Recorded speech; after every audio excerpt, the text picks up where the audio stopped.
It has been such a busy week that I forgot to plug in the keyboard I use for my live streams.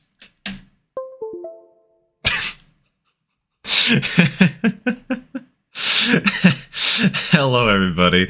Happy Sunday. Happy Sunday. Hope you all had a good week. It has been extremely busy for me, but in a good way, you know? In a fun way. The only big downside to the fact that it has been as busy as it has been is, we haven't actually finished the last stream's in-game day. So, we're kind of in the middle of doing the local. And this is just where we're going to start the day today. Just going to start it in the heart of Whittier. Oh, well, hey, that means you guys will be able to see an interchange service for once. We haven't done that in a while, have we? Yeah, this can't end well. Oh, just you wait. I have so many things to talk about. Admittedly, I talked about some of them on the Friday stream, but the Friday stream was so short that I didn't get to all of them.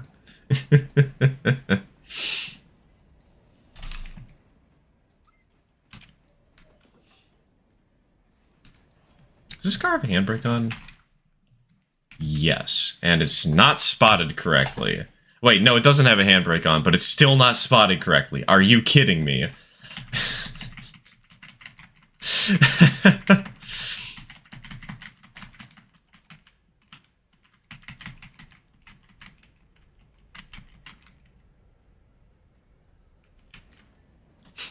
Had to pressure wash the hay baler today, and the speed of the water leaving the pressure washer reminded me of the speed of leaving this rural shithole the second I hit 18. Hey, at least you're getting good experience with machinery, right?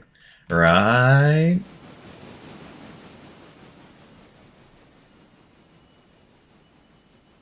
I'll translate to something in the future. Something TM. Oh yeah, something I should bring up about this live stream. I guess it's not really about the live stream, but it's something kind of interesting and funny that I've noticed. So, my headphones broke last week. They're still functional, but like they're really annoying to use. You know, I don't want to plug them in anymore. So I wound up buying a new pair, getting it shipped to me overnight, just so I could, you know, get to using it as soon as possible.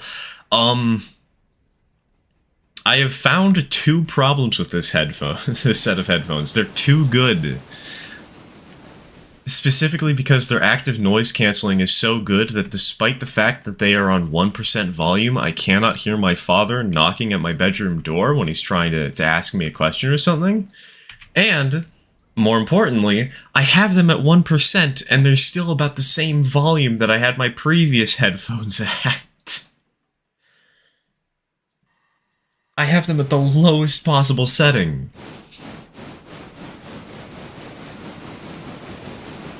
So that's gonna be a curse.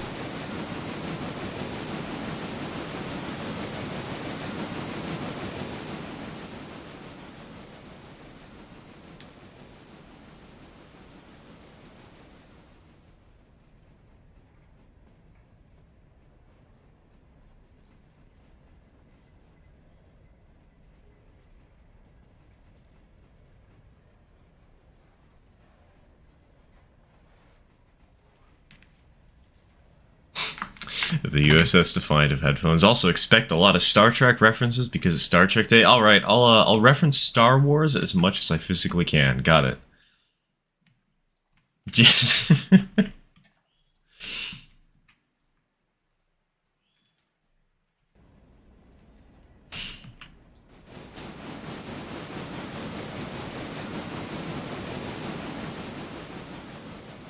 why is it Star Trek Day? Actually, is there some like significance to the date, to the number, kind of like March 10th is Mario Day or whatever?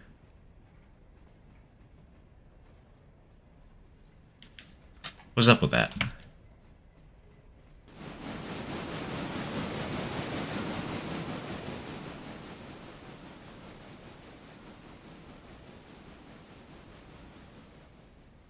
September 8th. Aha, I see. Significance. It's not funny numbers, dang.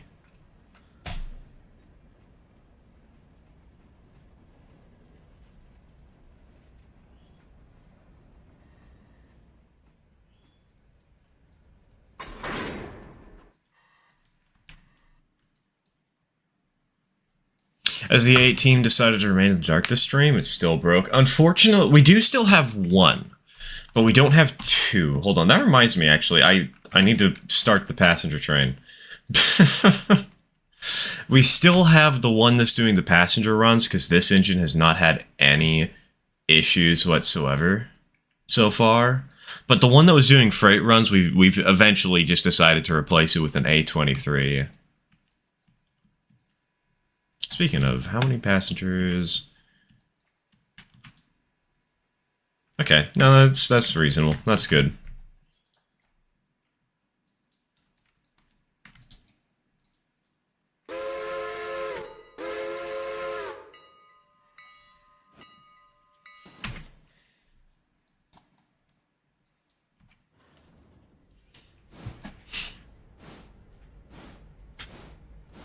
Having the express run down 60 down Governor's Island with the P-43 and 2,000 pounds.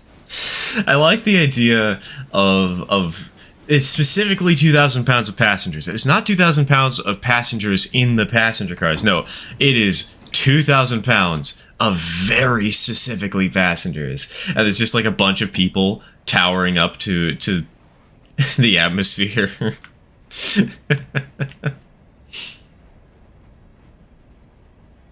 Erdo needs a geared engines of sorts or a big boy. I disagree about the big boy. Big boy would be a little too powerful and not really fit in with what I think the game is trying to achieve. It could work for a mod, but I don't see that being a base game sort of thing.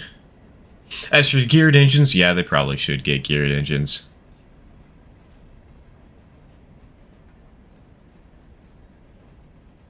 Apparently it's kind of annoying to do articulation though, so making a geared engine is a headache. Oh right, I forgot to rehook these stupid... Doodlebug first. Big boy's too powerful, but the 210-10-2 isn't. No, I think the 210-10-2 is too powerful, TK. Trust me. But at least it's a mod. I'm saying for the base game, something like the big boy or like a 210-10-2 would be overkill.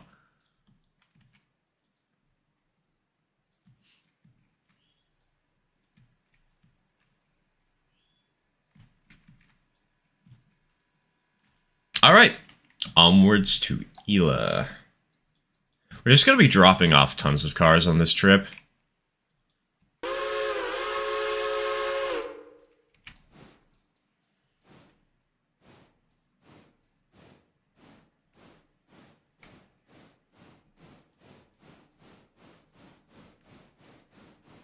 Is a Super H6 at 92.6k attractive after too strong? I would say yes. I think the H6 is like right on the cusp of what the base game should have, personally. I think much stronger and you're getting into overkill territory.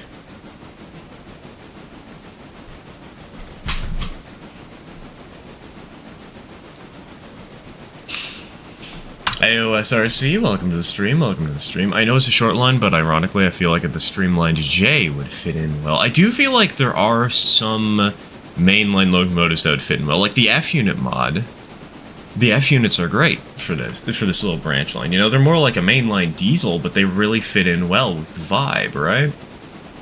Heyo, Locke, welcome to the stream, welcome to the stream. We haven't been up to much, we've only been playing for like 14, 15 minutes. We did start a few minutes late.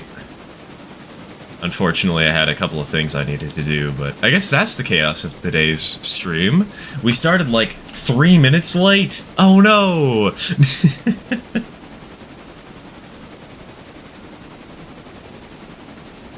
Which, okay, the fact that we started 3 minutes late is really funny to me, because I woke up an hour before I usually do for this stream so that I would have more time to set it up, but I stayed up really late last night, and so because Despite the fact that I woke up an hour before I normally do, I was so tired that I didn't get everything done that I needed to, so I needed, like, just a little extra time. It's the absolute max we're willing to go, 85,000. Actually, personally, I would say 75,000, which is why I say that the... whatchamacallit, the articulated is sort of on the line, because it's barely above to the point that that I would personally be willing to make an excuse for it, but...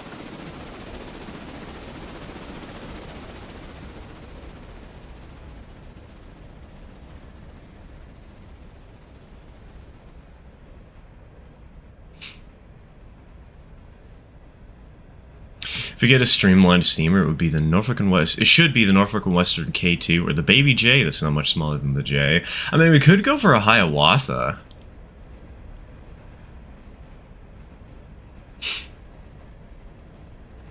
Ohio, 442.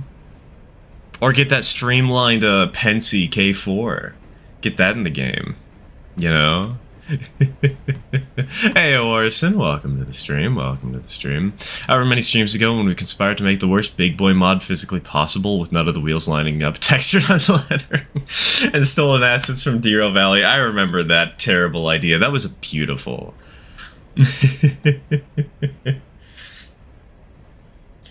Where the drivers, one set of drivers was static. The boiler had PS1 graphics. Would you be willing to get a tiny 0660, like weaker than K35 tiny? Probably. Depends on the save, depends on the playthrough.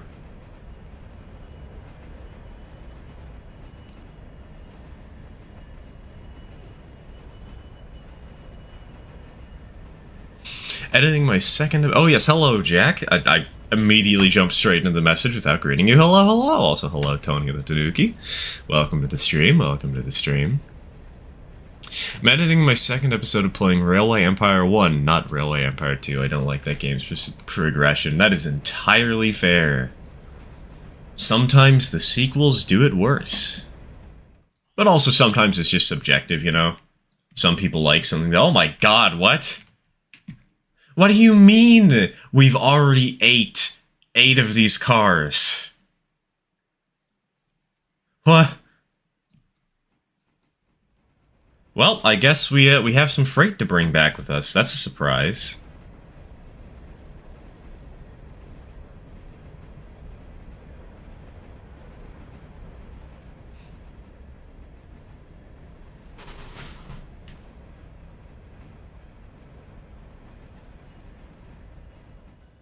Unpopular opinion, I personally hate Norfolk and Western 611. Hey, you want a good insult for it? Just call it the dildo liner.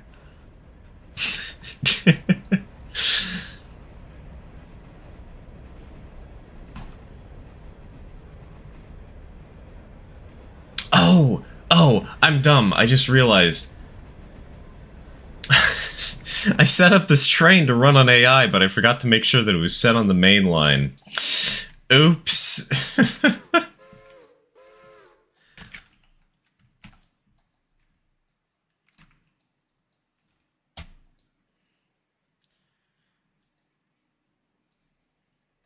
Honestly, I only have till Nantahala unlocked, and I'm triple heading my east/westbound so I can use a big boy.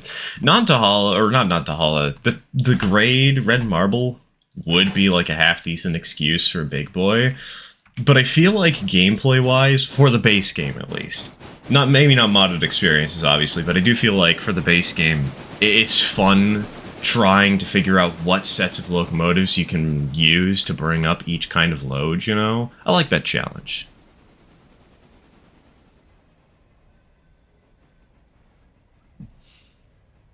$9,000. Yeah, hold on. Let's get the thing that's gonna break all of the curves. You want to send it around this Y? Too bad. It is going to derail after like 5 feet.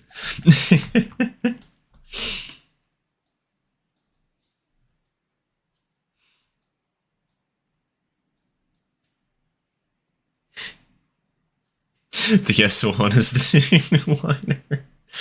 Now, I've actually heard people call that for the, you know, those locomotives that Amtrak used to run, that they used in like California and they used in the Amtrak Cascades. I do not remember the name. They're like something 59.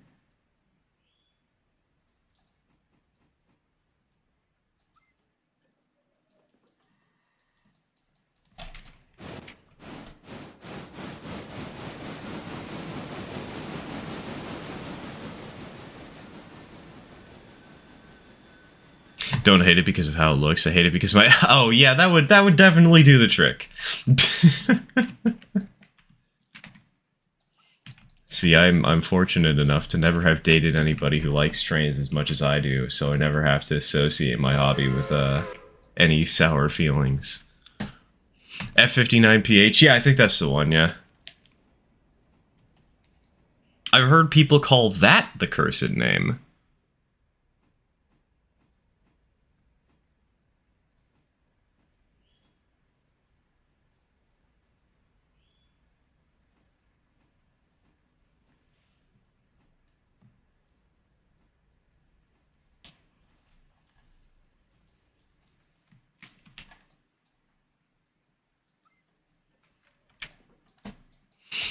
This will be the longest video I made, probably at 40-something minutes. I guess that's what happens when you play for an hour and 30 minutes instead of just an hour.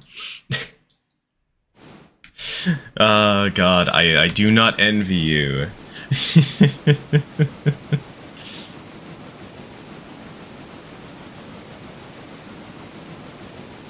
Editing down that much footage? Hard. Not easy, though I am getting better at it.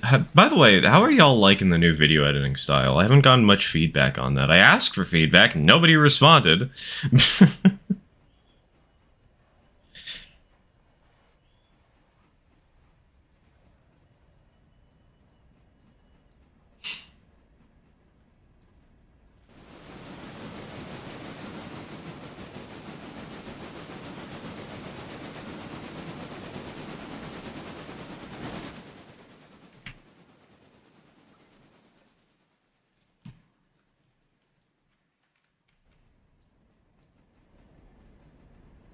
Also, I find it funny that we're talking about all these big locomotives, and here we are just driving a C-25.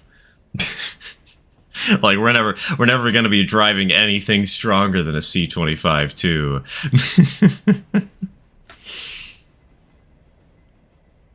Oh, speaking of C-25s, my father actually... You know how last stream we were talking about the models for them?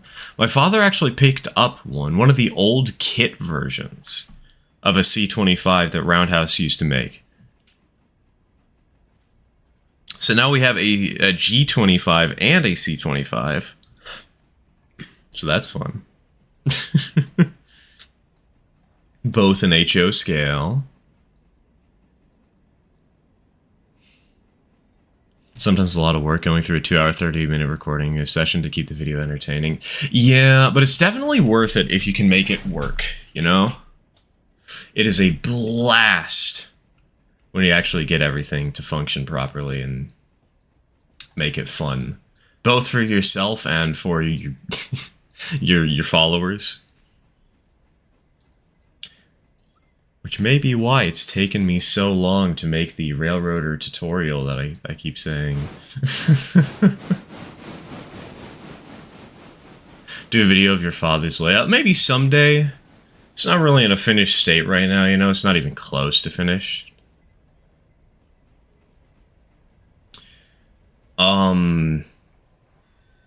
But also, I just have so many other videos I'm working on right now that doing one of my father's layout is kind of like, maybe it'll happen eventually.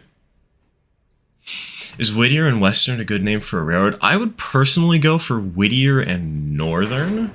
I know that's not exactly the directions that the game goes in, but it just sounds better, you know? In my opinion, it sounds better. Whittier and Western isn't bad, but I don't know, the alliteration in this specific instance feels like it just doesn't work for me. Not entirely sure why.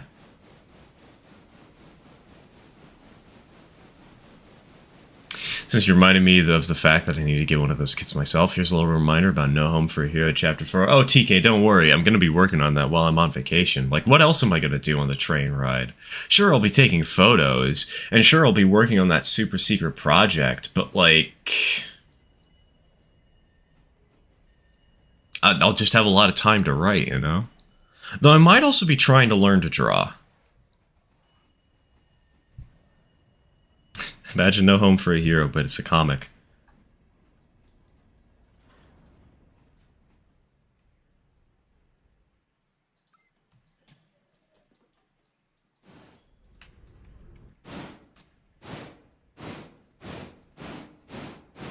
You think Railroader needs Polson Logging Company number 2? I mean, we've already got the mic. We've already got the, I don't know how strong Polson number 2 really is. If it's about the same as the K35, well, we've already got the K35, you know? It's been over a year since you finished a chapter of No Home for a Hero. TK, that is actually not correct. It's been over 3. It's just that it's been over a year since I've released one online in a place where you all can find them. Heyo, Gilded, welcome to the stream. Welcome to the stream. Have you heard of Shady Valley Railroad number 13 Barracuda? Nope. You know, I played Just Shapes and Beats so much back in the day that simply saying the word Barracuda has made me have flashbacks to Angry Triangle Man. Here, I'll look it up real quick. Hold on. Shady Valley 13. We'll just do that.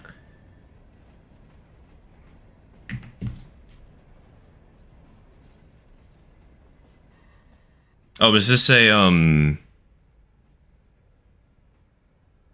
this looks like it's a trains thing. It also looks like it's a video that I can't watch right now because I'm in the middle of a live stream. Also, I forgot to set handbrakes. Oops.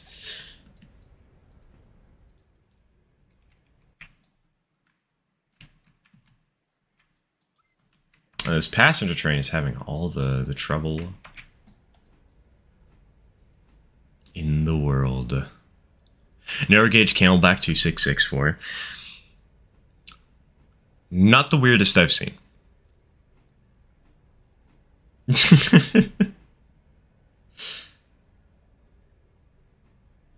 It's a compound? Okay, the fact that it's a compound, that's weird. I've seen narrow gauge Camelback Malays before. Hold on, let me get a picture of the one I've seen. Admittedly, it was a model, you know. I'm gonna have to go onto Facebook, and we all know how much I hate Facebook. Oh, great, and Facebook isn't even letting me scroll down. Okay, hold on. Let's just see if I can find this naturally.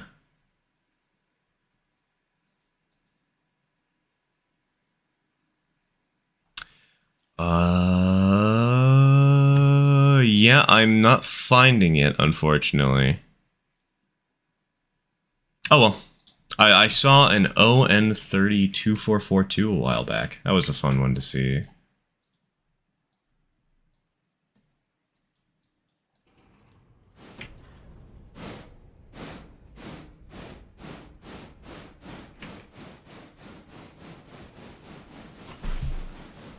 It's fitted with a steam siren.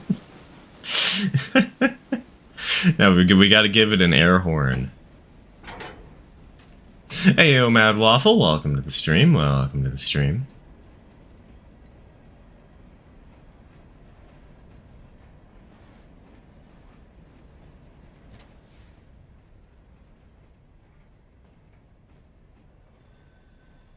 Oop. Hold on. It burns like very terrible coal with how big its firebox seemingly is. I think that's basically the entire point of a Camelback, Roberto. I don't remember the type of coal. I want to say it was anthracite. But the main benefit of a Camelback was not necessarily the engine's visibility, but was more specifically its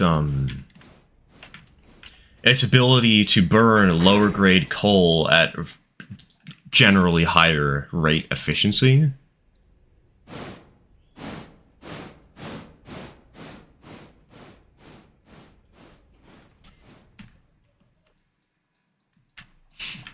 Alright, uncouple, handbrake. Well, let's get these cars into position. In modding news, I think the Alco RS3 is close to completion. Didn't... Are you sure it's not going to take us another 800 years? With how many times people have asked the guy?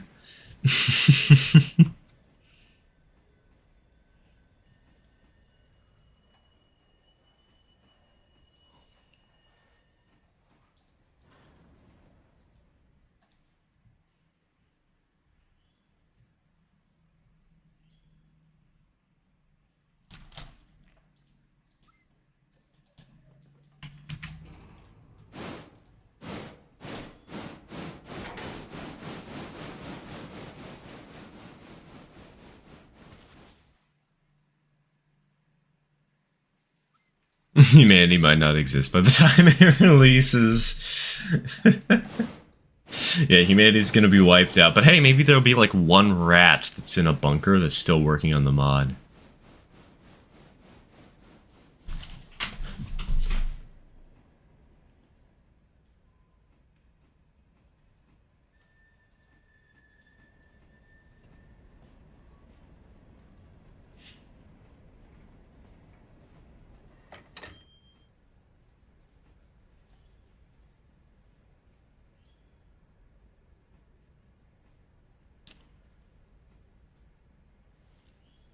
For Camelbacks, they basically were cheaper to operate on lower grade coal, despite the fact that a broken rod could go through the engineer like a shish kebab. Well, see, back in the day, they didn't care about the engineer's survival rate, but they cared about the engine's survival rate. And so back in the day, that would never happen because the railroad was too protective of making sure their engines didn't go boom.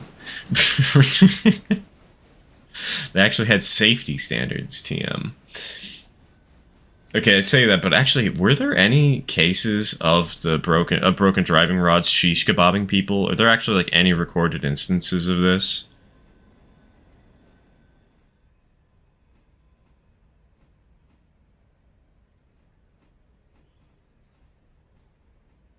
Today, the railroad cares about neither of those. Your engine on fire? Too bad. We'll just have another lac mégantique.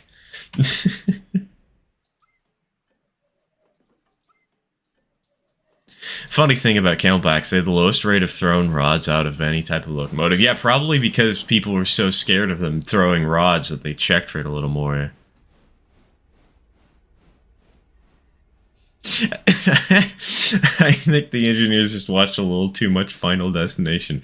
Ah, yes, a movie that won't be out for 70 years. Actually, what would Final Destination look like if it were made in like the 1910s?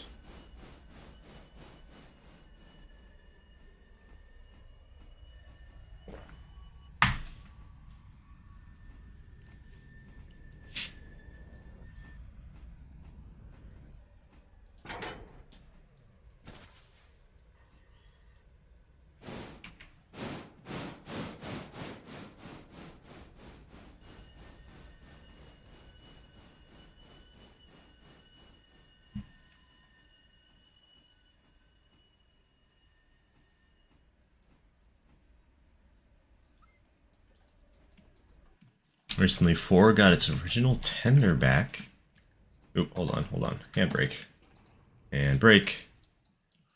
4 got its original tender back and is now a logger. So you telling me that the tank engine was not used as a logger before? Despite that being the perfect job for it?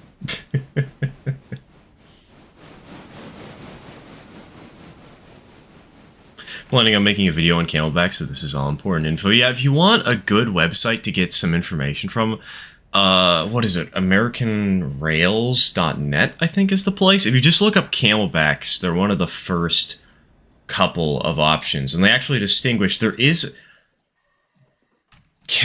a difference between a Camelback and a camel, which is interesting to me. Hold on.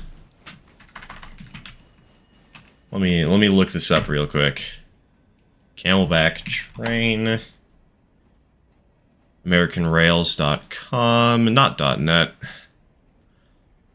Yeah, there's two different types of Camelbacks. There's camels and there's Mother Hubbards, and people know the Mother Hubbards better.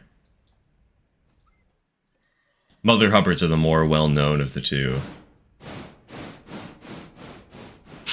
Camels have hooves. Yeah, the camel engine, they just literally put camels on the railroad tracks. It's like a horse-drawn engine, but it's specifically designed for the deserts.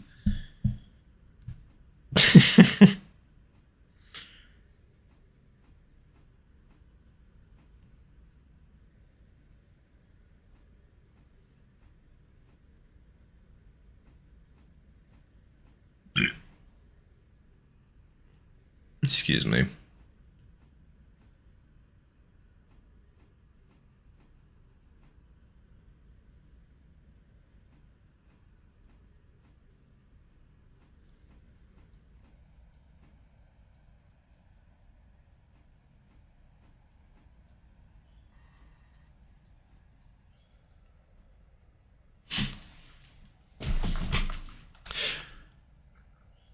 Freight trains have been getting big, so I thought it was a good idea to retire it from service, and plus I need to make more money from the pulp train. Pulpwood. The ever-eternal demon.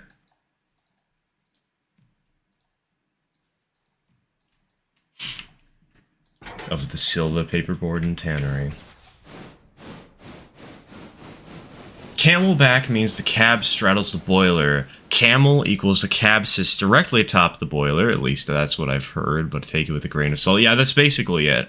The both can be referred to a Camelback, referred to as a Camelback.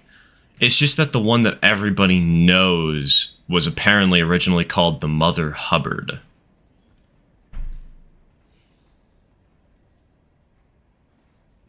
Also, there is an ON30 Camelback kit.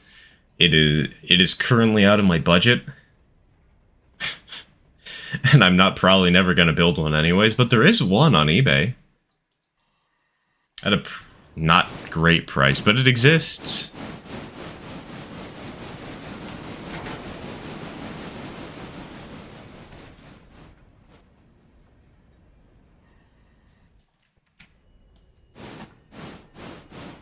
I'm not the only one who hates pulpwood. For me, the tannery is just a little too much switching without enough mainline running.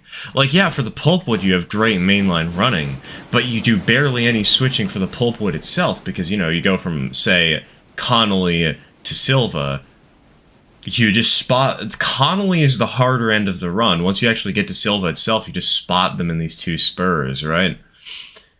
And then you have this really complicated and intricate switching arrangement, but, like, half the tracks feel like they go unused, you know? Like, what's this spur for? Right? What's this track for? Doesn't this track not get used?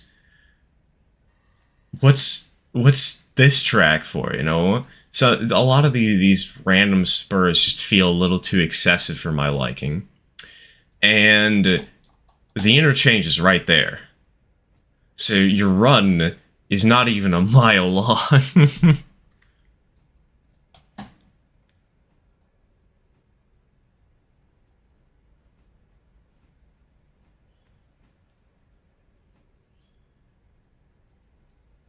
Narrow gauge 2442 Camelback much? Dude, that's what I was trying to find. Somebody made an ON30 2442. I wanted to show it off because it looked cool. But I couldn't get the picture. But it was made out of a couple of moguls, by the looks of it.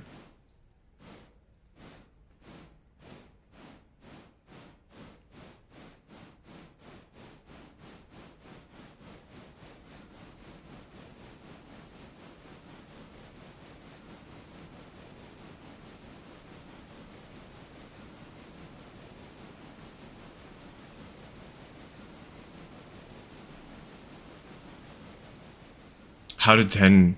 How did you get the tender design in game? It is called text formatting. Oh, right, the text formatting in this sucks. There we go. That's better.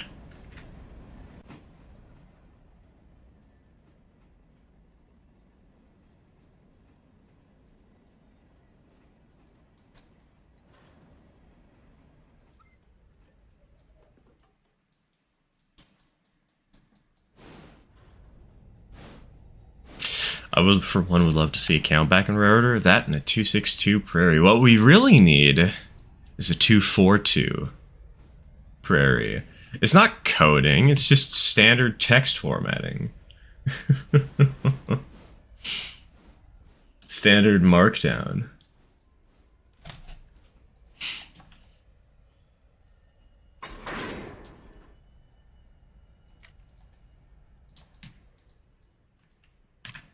Alright, that's all set. Where is the passenger train at? Station stop, Whittier. We are not beating the passenger train. Okay, well, chat, we're going to be sitting here for a minute. 242, you mean a Columbia type, not the Prairie? No, I was saying in response to the Prairie type that we need a 242. Clearly, not a Prairie. Where did you guys get the connection that I was saying a 242 is a Prairie? Huh? Where'd that come from?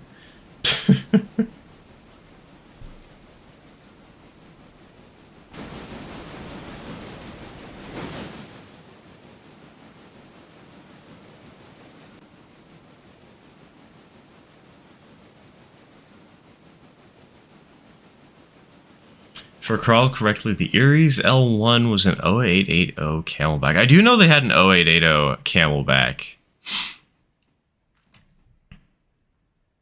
But I don't know if it failed to have a stoker.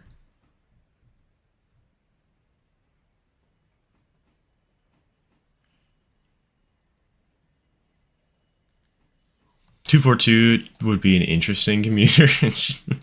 Now, clearly what you need it for is you need to have it for the Robinson Gap coal drags.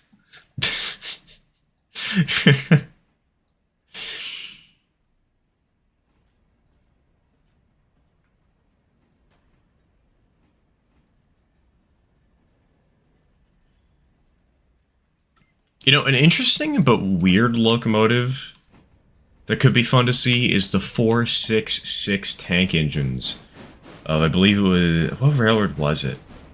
It was a commuter railroad out of Boston that had like 5 of them.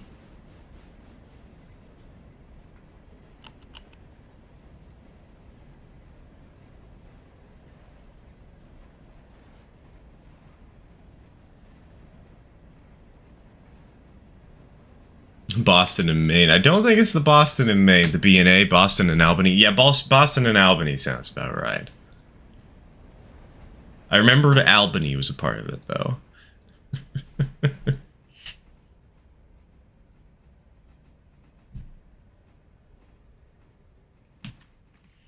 Alright, so we have 4 drop-offs left. We have 2 cars to Locust Pinco, 1 to the coal loader, 1 to Hollifield Heating Oil, and 3 to Slay Mika.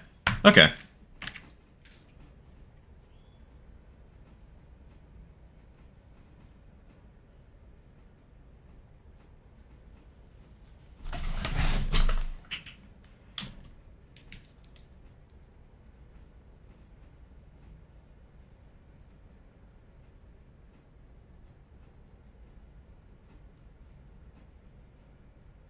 Ooh. Okay, random side note. An engine that I've ordered has finally been shipped. Unfortunately, I don't think the locomotive is going to arrive until after my vacation starts, so I'm not going to be able to do anything with it for a long time, but oh well. At least we have a cat sitter who can pick up the package so it doesn't get pawned off and stolen.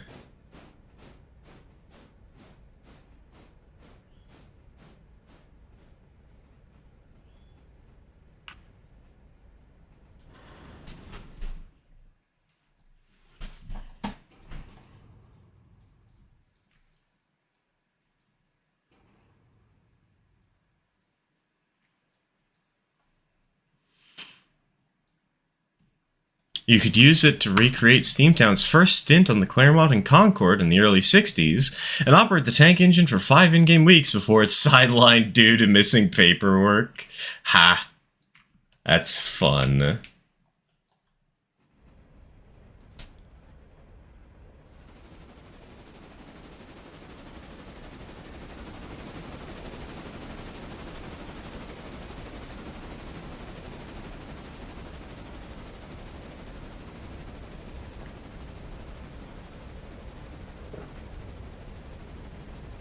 If my Wikipediaing is correct, the first Mother Hubbards actually had the cabs, ridiculously tall ones, at the rear like a normal engine. But one was taken to France for a demonstration, and that's where the middle cab came from, because it couldn't fit in the French tunnels, and so they adjusted it for clearance issues. Okay, okay.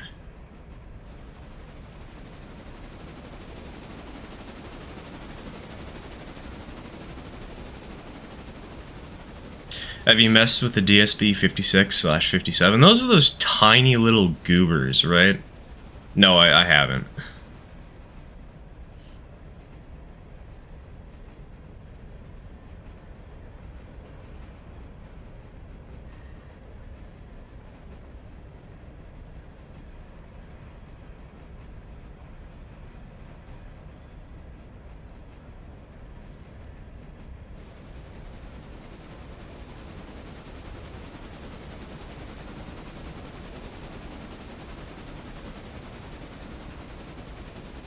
That's what happened to Canadian National number 47.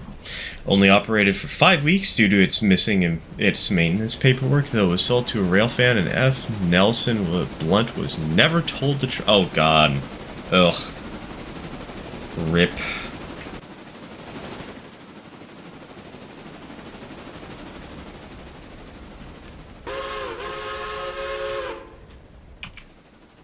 That sucks.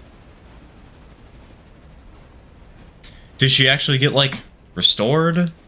Did her maintenance paperwork get redone, or did she die in a boiler explosion and perish?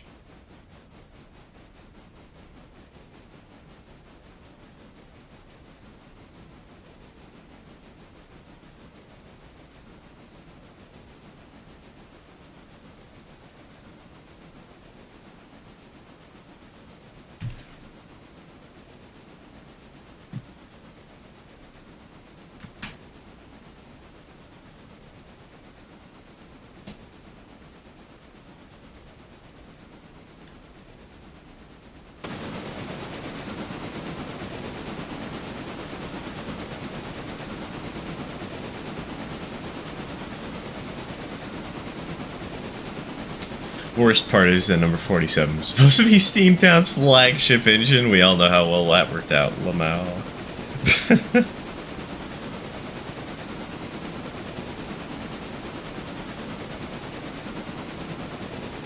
Based on the modern day photos of 47, yeah, she's pretty well dead.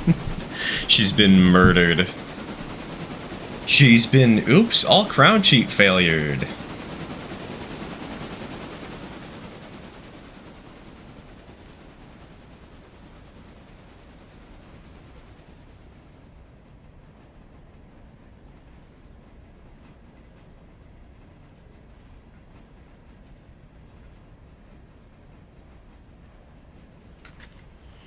She was fully retired unless a boiler inspection and overhaul was done, despite the fact that 47 got an overhaul 2 years before she was retired in 1960, but he didn't have the money at the time. Ouch. That's sad.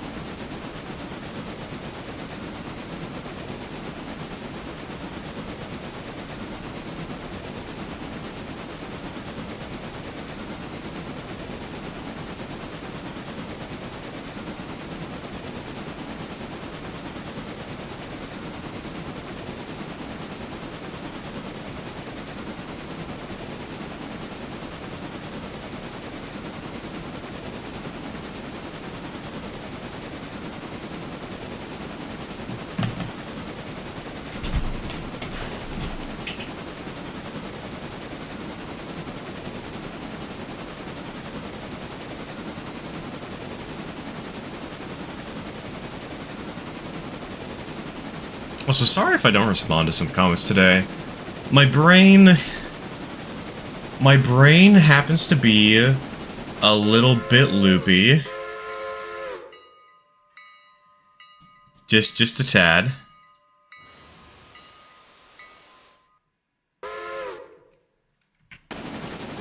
Especially after all the sleep deprivation and the, I've played way too much Splatoon in the last 48 hours. 47 was flying the flag for the extinct commuter tank engines that didn't survive dieselization. I don't know, hold on, I should look up number 47.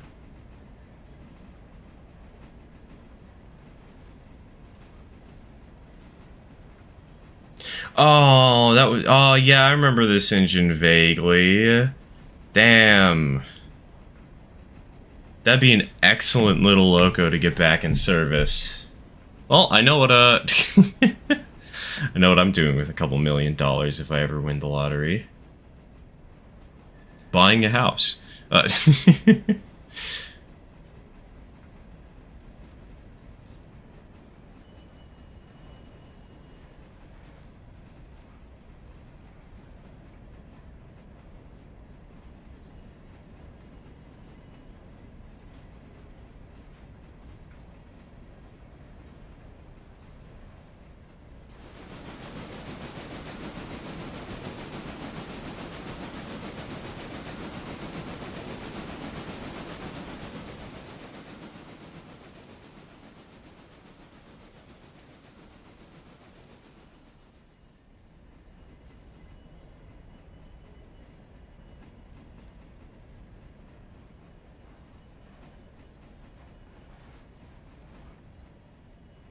New Ko-Fi goal. Yeah.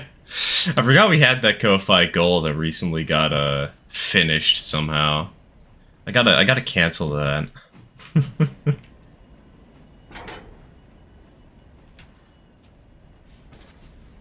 And brake on.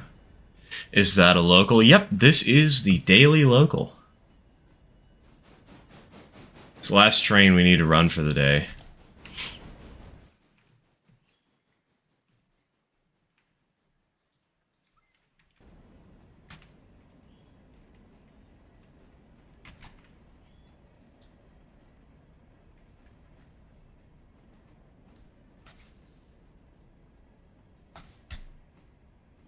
some reason, I just had the idea of the T1 Trust people standing around a few days after they broke Mallory's record, like the Finding Nemo meme. Now what? Just in my first day with Robinson's Gap coal with 2 D46 and a B65 on tier 4 at around 5,600 tons. Do you have any mods upping the amount of cars you get per day?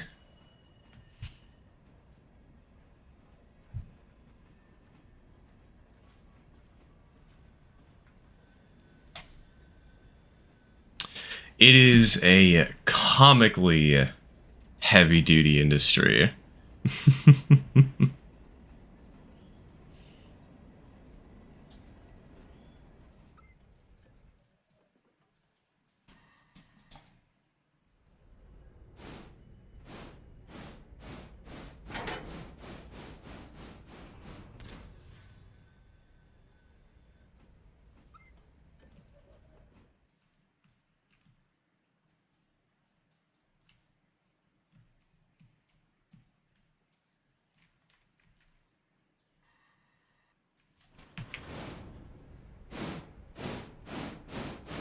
New Ko-Fi goal rebuild PRR 3768 from scratch. Wait, is that the narrow gauge one? Is that the narrow gauge engine that they had? I need to start playing this game again. It's a lot of fun. It's best played though when you actually have like a small crew, like a small group of people to play it with, you know?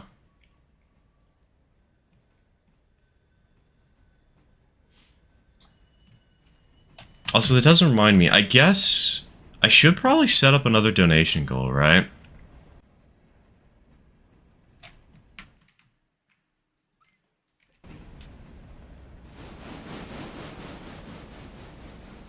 I guess I could set one up for getting like a 3D printer. Learning how to do Blender.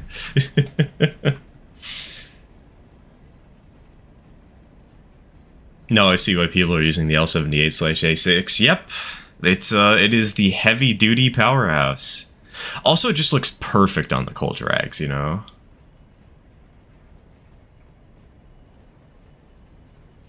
Though, how did you get 5,600 tons? Usually it's around 3,000 tons per day at tier 5. How do you achieve that?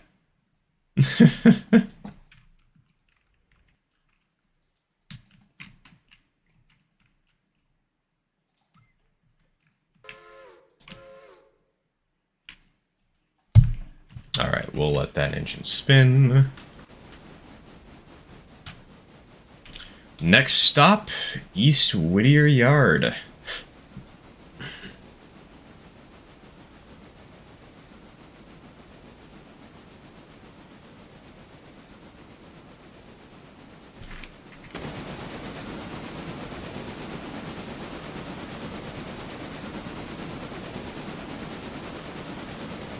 Did you build a Y beyond EL? Yeah. Did you not see last stream? Well, this save has like 5 mods that myself and Mudge, who is one of the supporters who usually plays on these streams, we have 5 mods from between the both of us that we've added to this save, and it's just a small save serving those mods mostly.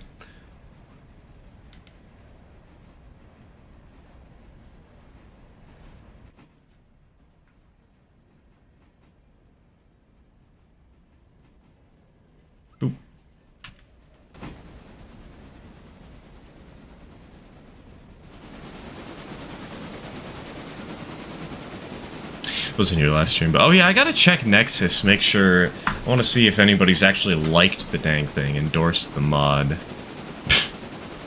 Important. No, nobody's done it yet. Sad.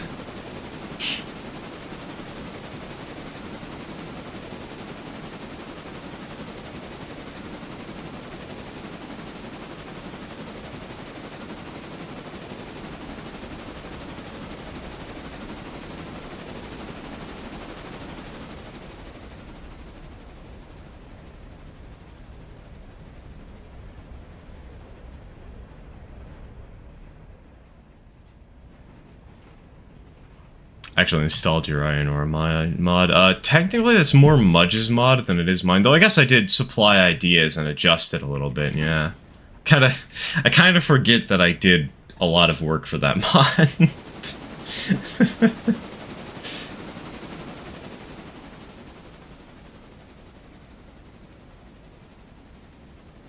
I have a mod that has 4 tracks of Robinsons, so maybe that's why. Yeah, that's probably why. The 32 to 42 cars per day is about average-ish, I think. But that feels more like tier 5 numbers, not tier 4 ones, if anything. Found it a good industry to be served by the H6. Oh, it's an excellent industry to be served by the H6. It is a perfect industry for the H6.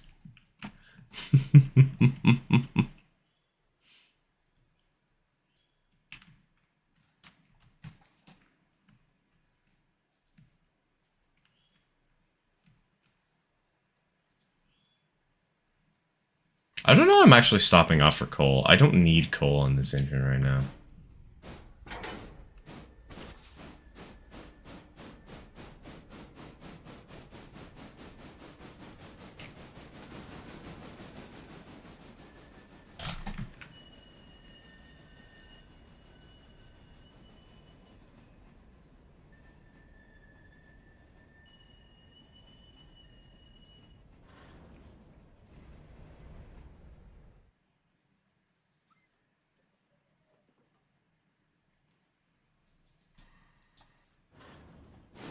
Speaking of Robinson's Gap mine mods, I found one that has double track to the mine, useful for empty going up and loaded going down.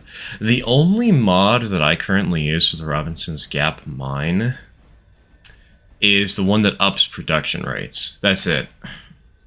Nothing else. If anything, I am working on a mine mod of my own on the side. It's gonna be a little bit crazy, and I think I'm gonna have to rework the track from the ground up at this point because so many elements of it is scuffed, you know? It's a little too crazy.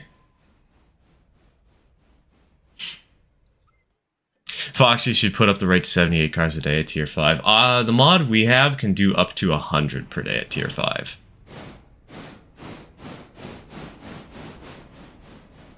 I love the H6, but is anyone having issues with it and switches where you have to disconnect the lead engine and after you switch the lead engine takes off, derailing itself? I've not had it where you have to disconnect the engine. I have in the past had issues with it shooting off and derailing itself. So Robinson Gap mod you use need Unity mod manager or Railloader. Basically any mod that actually affects the map requires Railloader. And yeah, it's a Railloader mod, I believe.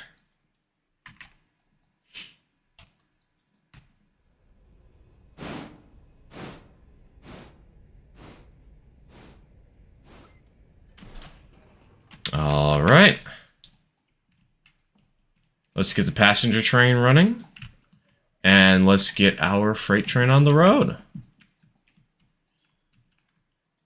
It's gonna ask what mod it is. I do not remember. So I don't have a great answer for that question, unfortunately.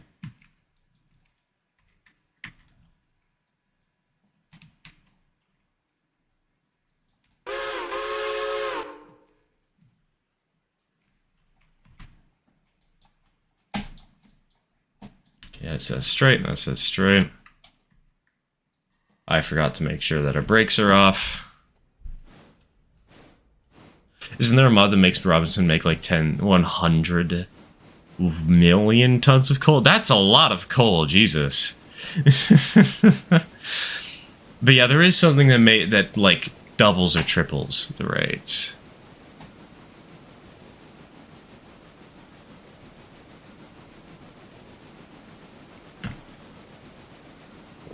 I did on one of my last live streams. It was frustrating but hilarious.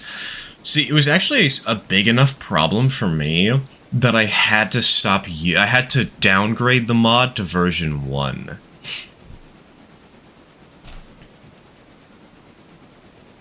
Because the engine kept launching itself off at 75 miles an hour and derailing and crashing the game and whatnot.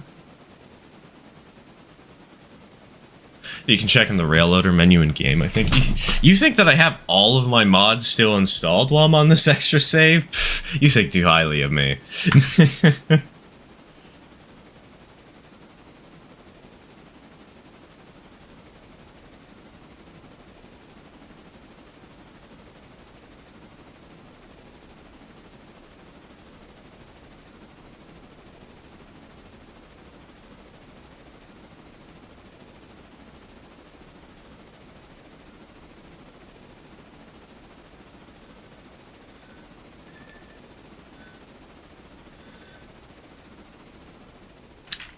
I took the corner a little faster than I probably should have. But we're okay. We're not dead. Mostly.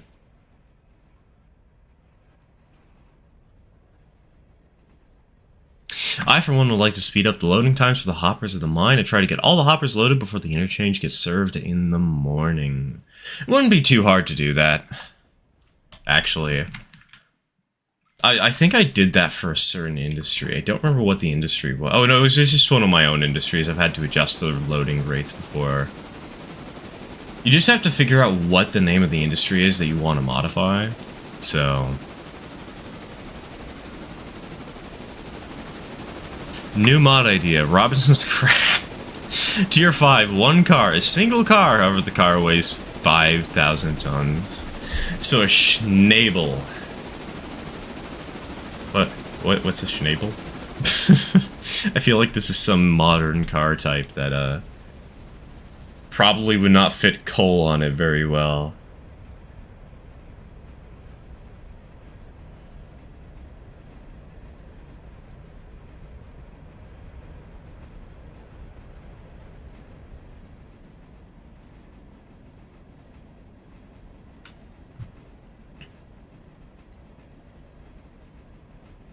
It's an oversized cargo car.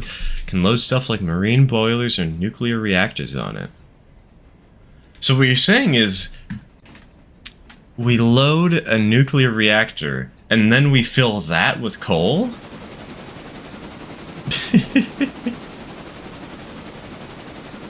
Articulated hoppers? Excuse me? The heck? That certainly is a mental image, huh?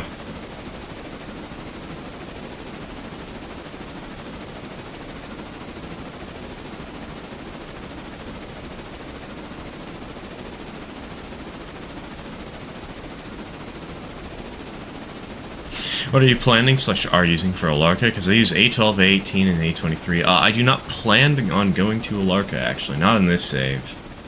On the other save, we generally use a C46. But on this one, we have the entire railroad unlocked already. We're not going past Ela.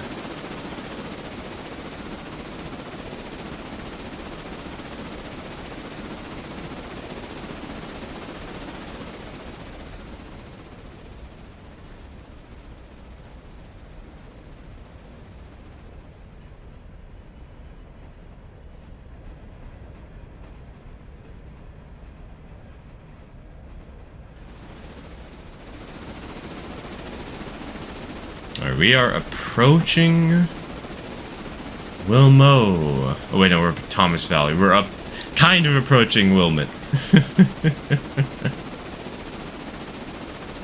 Slowly but surely.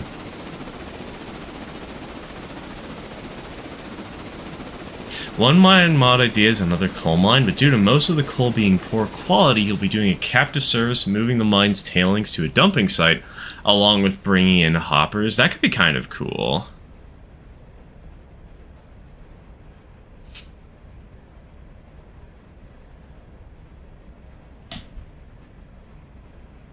I need to finish that mine mod I'm working on. Oh well, maybe that's something I'll do on another live stream. I'll do a live stream where I make a mod on stream, and from start to finish.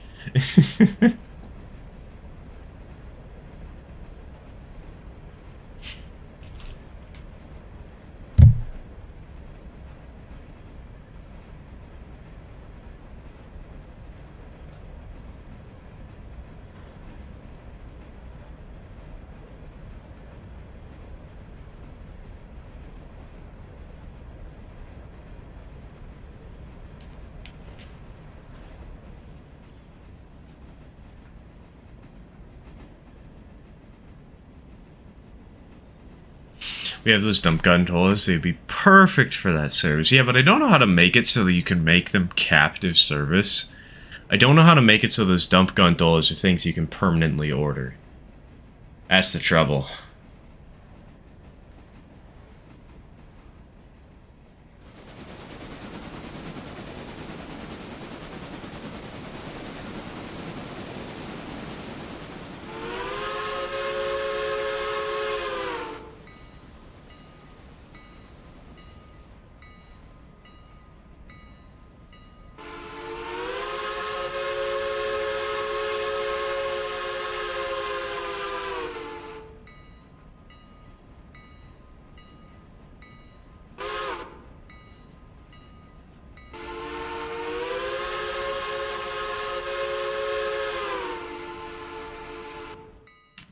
Hold on, let's uncouple these bastards. Hit some handbrakes. Oh, we might. I think we cleared that. I think we are functional. I think we're safe. I think we're good. Hey, my phone YouTube live because I was once again mentally singing the Victorious theme song. 50 minutes, 50. Holy cow.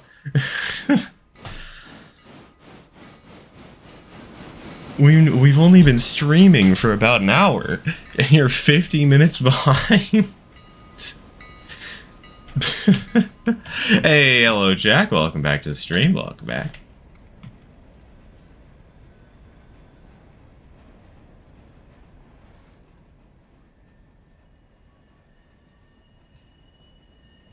Oh my god, I just realized we're clipping into the boxcars. Whatever, it works. It's functional. Life is fine.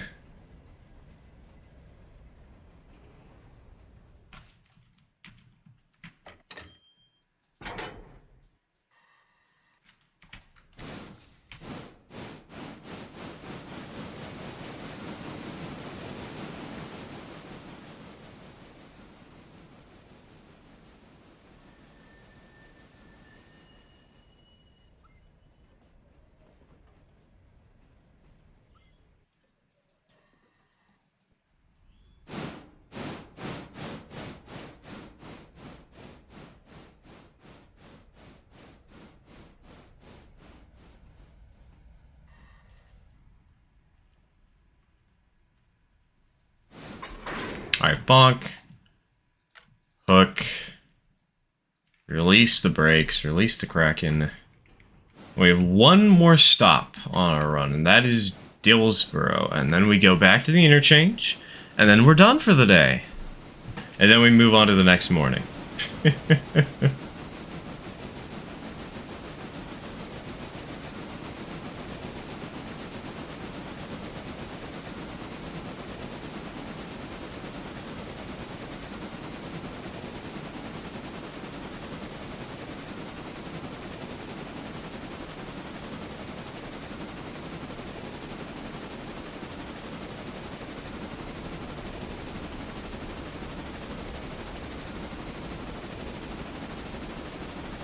"'Tis but a scratch. Lie your arms off."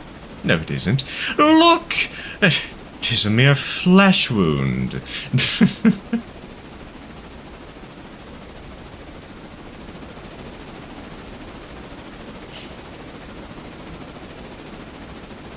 The reason is the Elk River Coal and Lumber Company took tailings called gob from the coal mine at Whittier, West Virginia to a dumping site with one time a lightning storm setting it on fire. Oh god. And then it burned for 100 years, just like one of those coal mines that got set on fire underneath these small towns in the middle of nowhere, where the firefighting equipment was terrible and they just evacuated the city.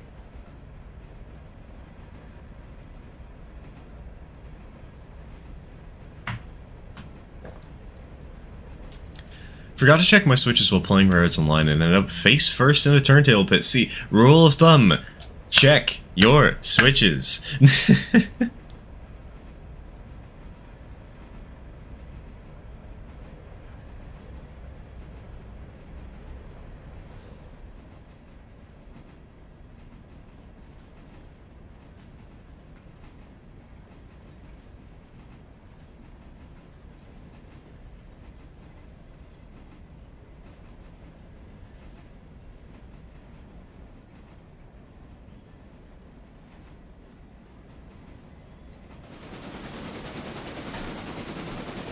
Where are we at? How far along are we? Or we're not even at Barker's, never mind.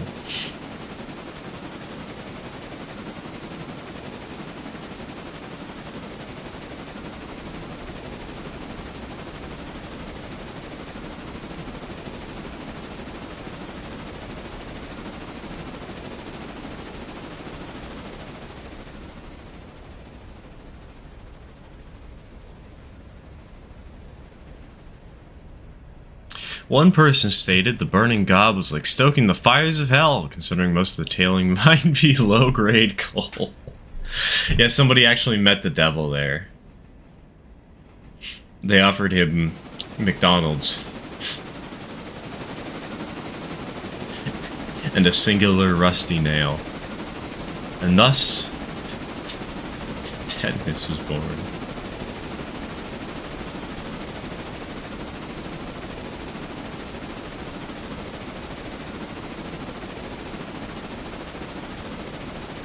I did that too recently. The worst part though was that I was actively turning the table when it happened.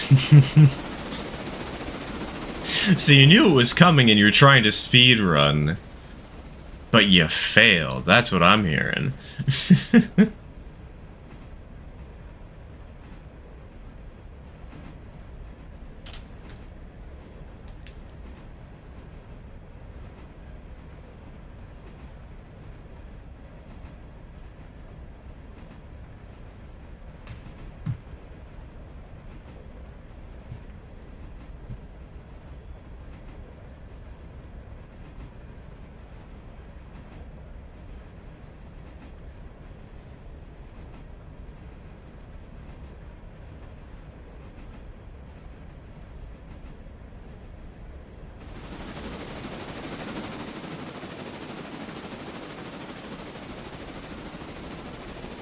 The devil went down to West Virginia, not Georgia, to play his golden fiddle. Yeah, what is the least catchy state that we can say the devil went down to? The devil went down to Vermont?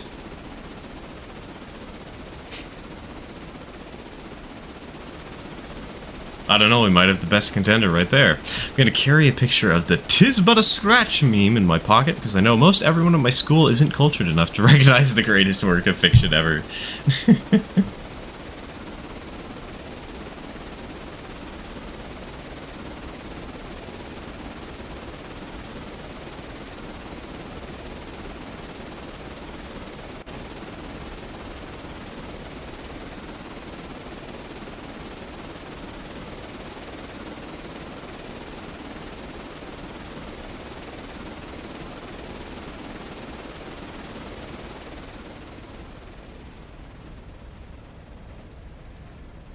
Devil went down to Oklahoma.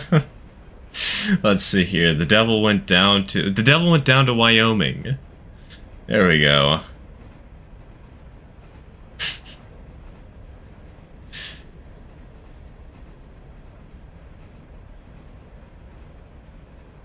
Devil went down. That's where hell is. Are you saying that Georgia is hell, and that's why the song was about him going down to Georgia?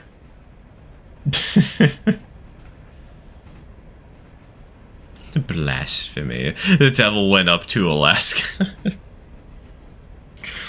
The devil went up to Canada.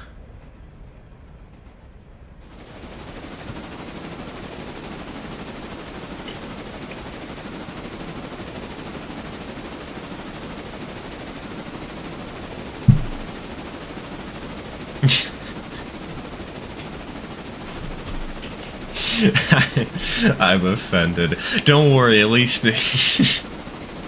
God, this is such a funny idea. I know it's a terrible, terrible thing, but just imagining that Florida is the 7th layer of hell because it's the southernmost point of the United States.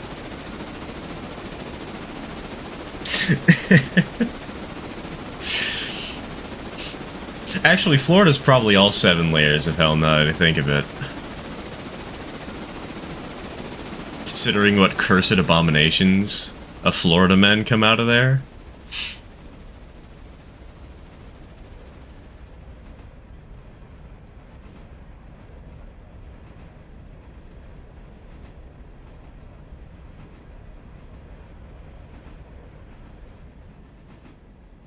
On my stay for my road, I'm trying to get all the way to Andrews without going to Silva and only using one interchange in Bryson itself? That's an interesting... I don't think I've seen one in Bryson yet. It sounds kind of cool, actually.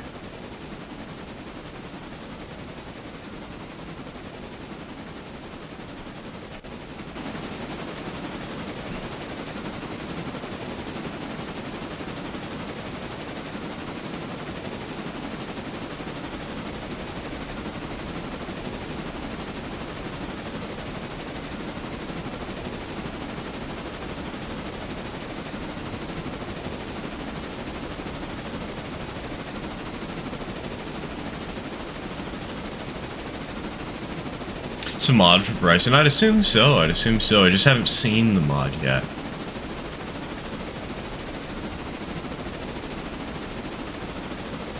Florida man tries to trade baby for Big Macs. Or my personal favorite. 3 Florida men use spaghetti sauce and burglary and arson plot. Yeah, sounds about right. Hey, my brother is a Florida man and he's not crazy. Oh, I know that most people from Florida are not crazy. It's just that the joke is, you know, always that there's these crazy headlines that come up wildly every now and again of like, Florida man races across a field to punch cow in face. He gets knocked unconscious by angered horse or something like that, you know?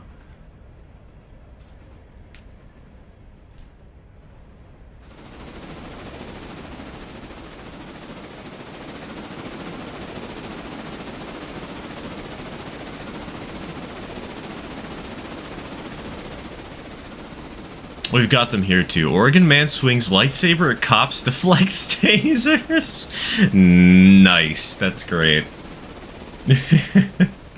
There will always be a little bit of crazy. It's just for some reason the Florida man headlines are the ones that stick out the most because it sort of is the meme. I wonder what the absolute craziest is that each state has, you know?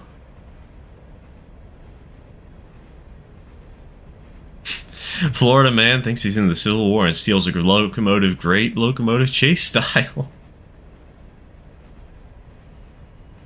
That's right, he actively... You know that one sugar railroad that has a Pacific? They have a 462? Yeah, he's gonna kidnap that thing somehow.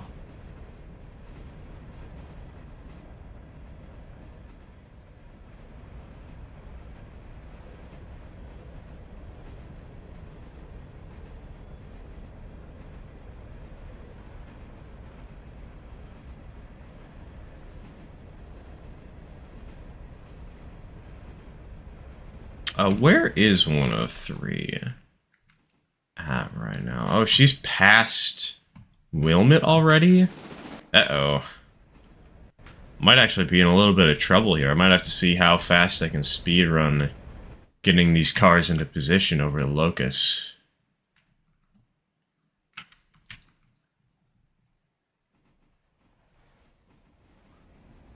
We're actually going to drop the caboose in the main line here in a moment.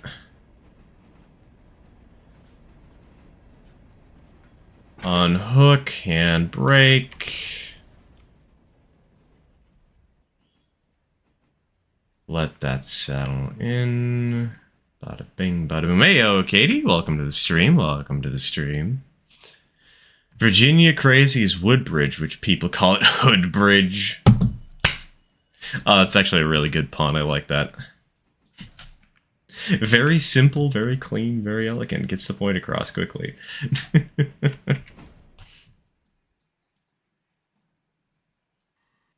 When you said kidnapped, I immediately pictured a Pacific being muffled while being taken away. That's right. Remember trains? Stranger Danger, Thomas the Tank Engine episode.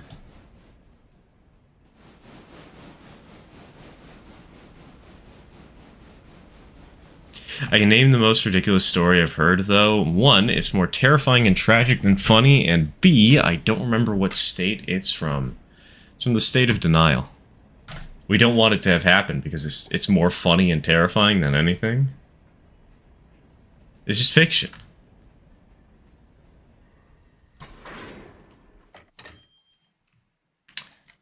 Alright. Those cars are spotted. Let's get our engine out of the way ASAP.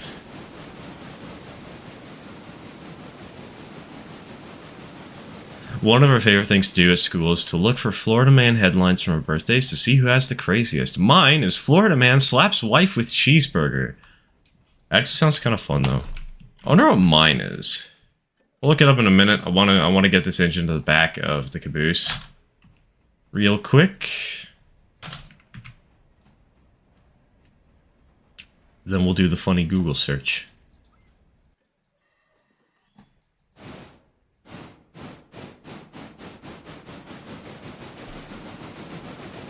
Where are you at? Okay, you're in Barker's. Yeah, we have time to do what we need to do. Because I want to get...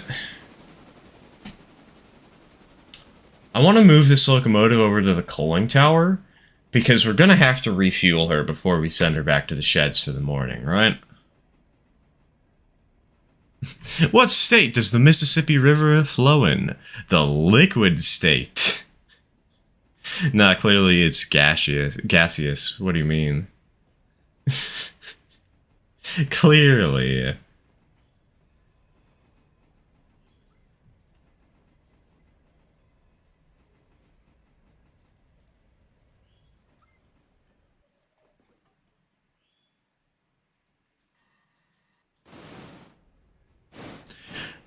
Just looked up mine. Florida man shotguns Twisted Tea with Gator in Hardee's parking lot? Is Twisted Tea like the name of a rapper or something? Okay, hold on. August 14. Florida man. Yes, Florida man news, August 14th.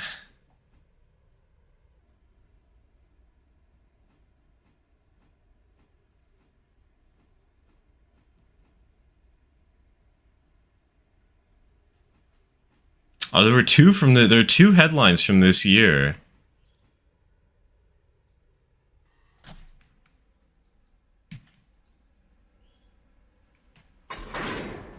Although one of them seems to be a little out of date.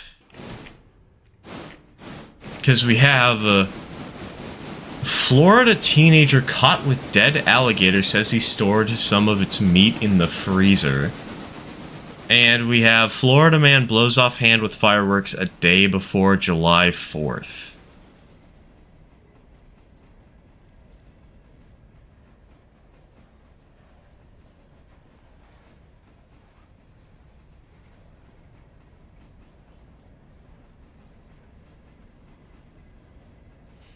Kind of boring, honestly. Please help, my dad is senile and trying to make a module on Mars. He thinks he's out of the box. In a game, I hope? I hope he's not, like, doing this in real life. How did he get to Mars so fast? Mine is meth-smoking Florida man attacks mattress in jealous rage. Honestly, that one's really nice because it is harmless, overall harmless, and just funny, you know?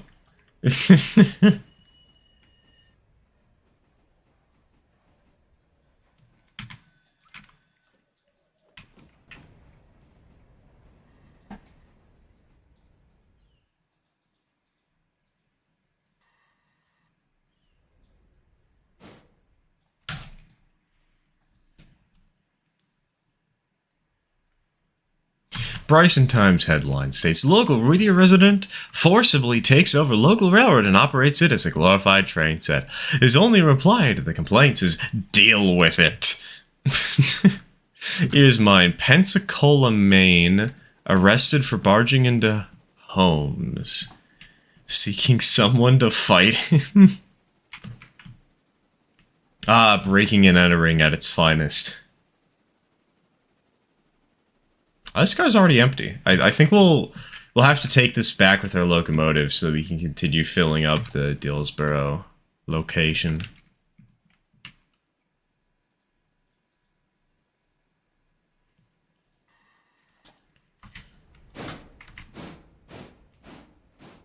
Florida man steals lottery machine and comes back for more.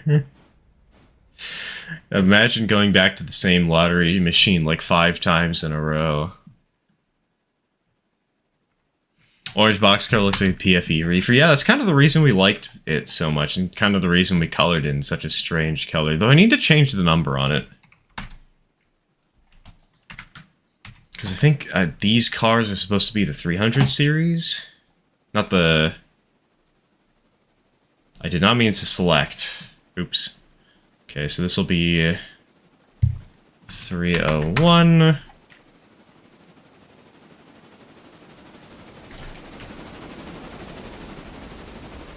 This one, I don't actually like CL at the front.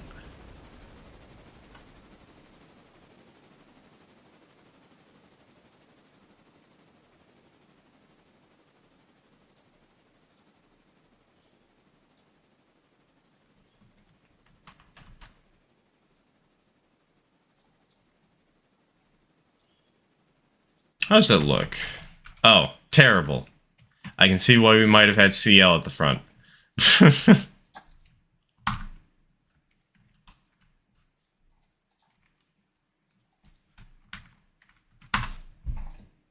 How about the other car, though?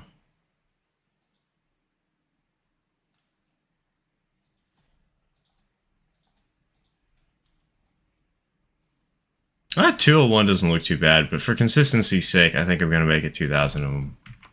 Just 2,000. There we go. Speaking of a PFE reefer, I bought one in a PS1, a PlayStation boxcar. Nice, nice. Oh yeah, you missed it, but a minute ago, Katie, we were talking about something. My father and well, okay, my father, he works at a train shop, so we've got some fun stuff recently. I got an N-scale RPO in Great Northern lettering the other day, but I also got a hopper, just a generic 2-bay hopper that's unpainted, so I might paint that up at some point and have some fun doing that. But I think the most interesting thing we got is we actually got the C25. It's one of the old-timey kit versions where there's brass tires on the wheels. So it's a little bit of an older engine, but we got one.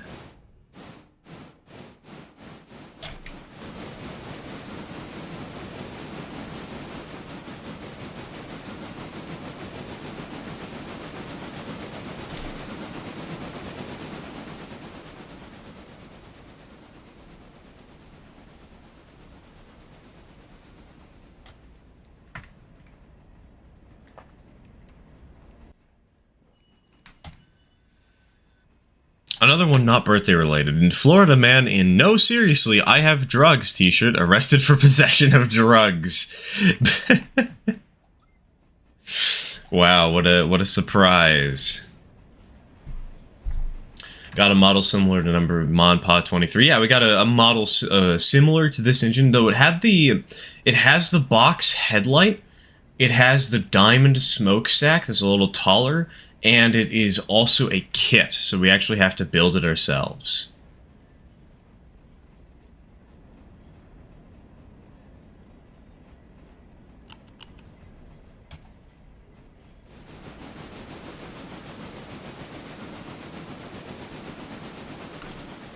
Yes, I am going to be shoving this caboose forward. Yes, I am lazy. We only have one car and an engine, man.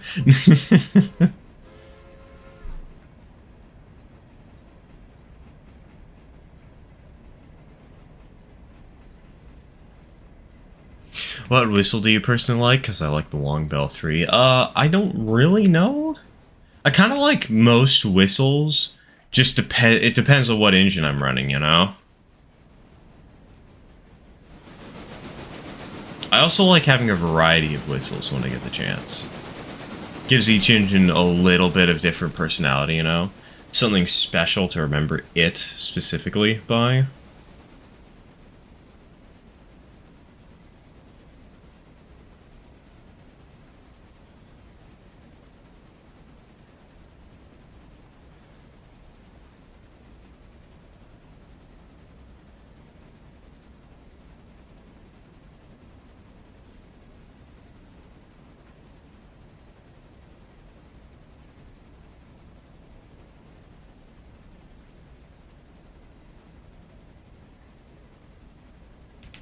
Exhilarating camera angle.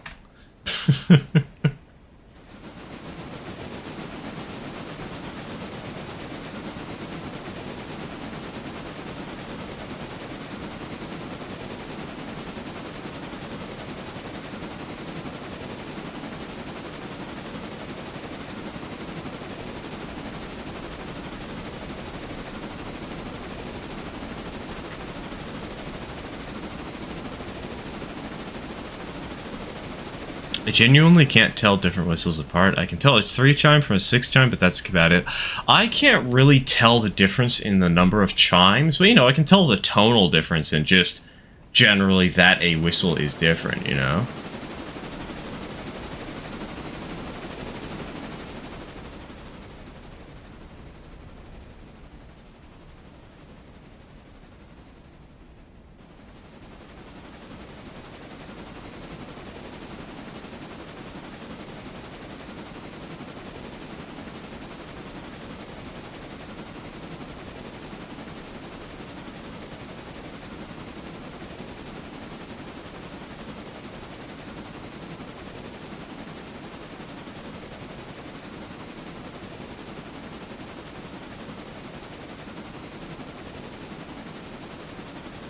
Darcy Pacific. Oh yeah, that reminds me. Hey yo, chat. Stay hydrated. It's hot outside. At least out here it is, It's kind of warm today. Get drinks. Get water. Don't dehydrate.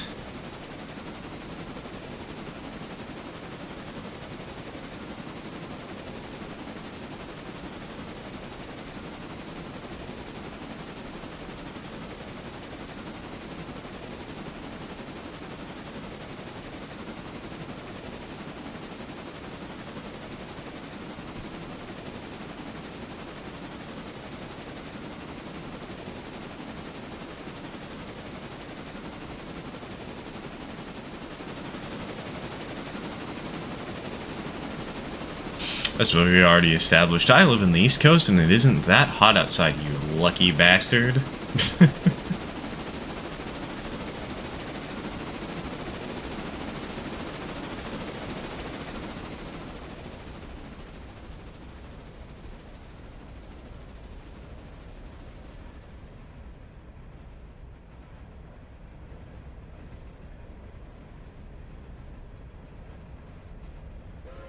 Oop.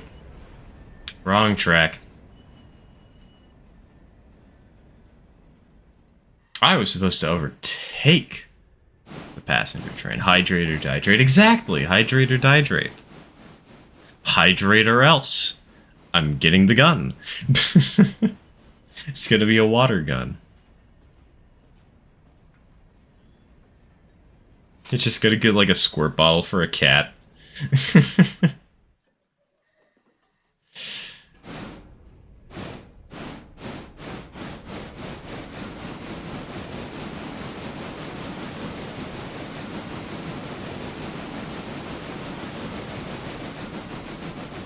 Huzzah! Thomas Valley Copper and Pyrite Mine be upon ye. Ooh, another mine mod?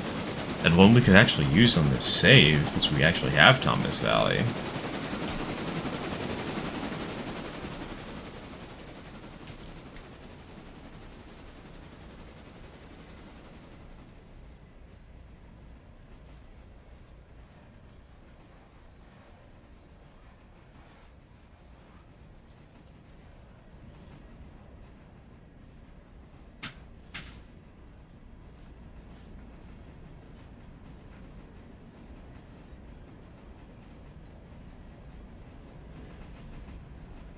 Small, but the looks of it could be a good revenue source. Could be, could be.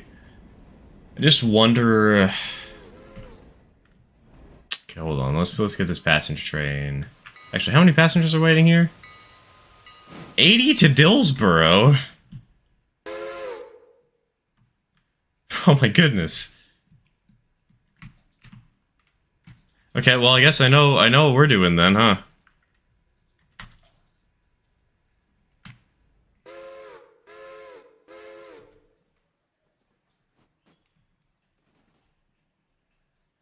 And while we're at it, we can also line up the cars so that they all get repaired at the Dillsboro shops.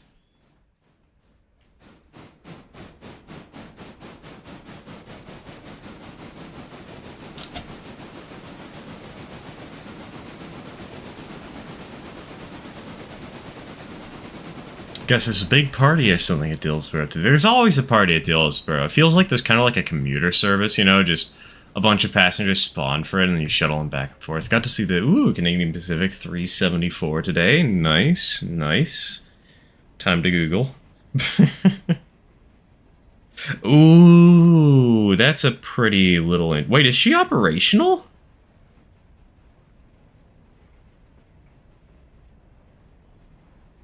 Or is that just a photo of her being moved? It's a pretty little engine.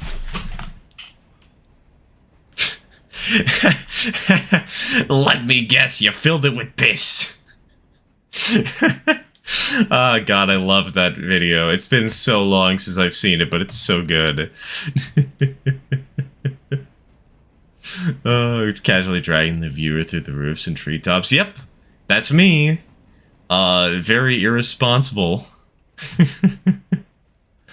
Oh, they only steam her up once a year? Dang. That's cool, though.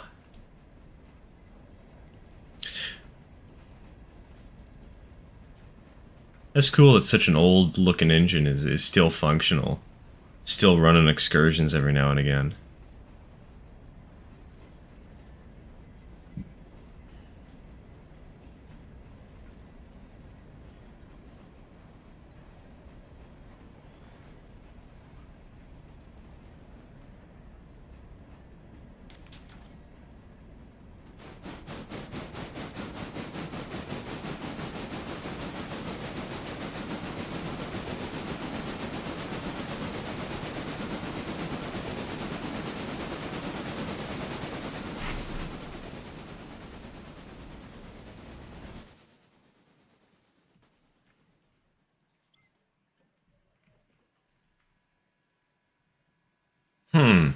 I think maybe I might need to adjust the rate at which this unloads here.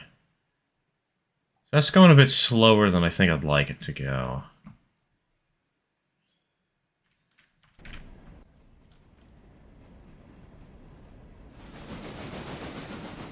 '80s era.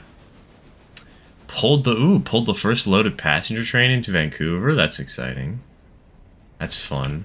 So is it just me or is this area laggy? Do I need to adjust the tree density? There we go. Nice and buttery smooth. No, that's too low. We're just gonna have to suffer, I guess.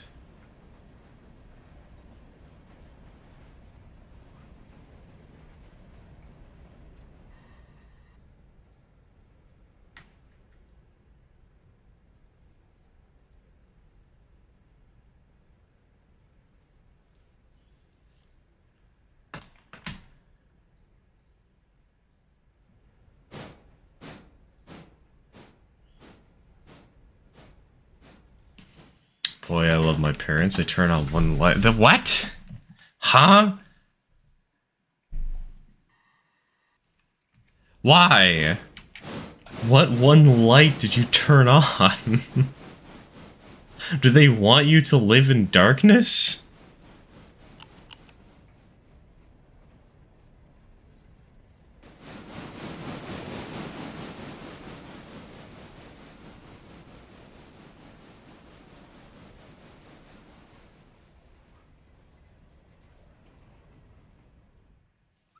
Notice once every once in a while with the L2. What's the L2L mod? Or the I2I? Oh, I2I, interchange to interchange. Okay. Okay, never mind.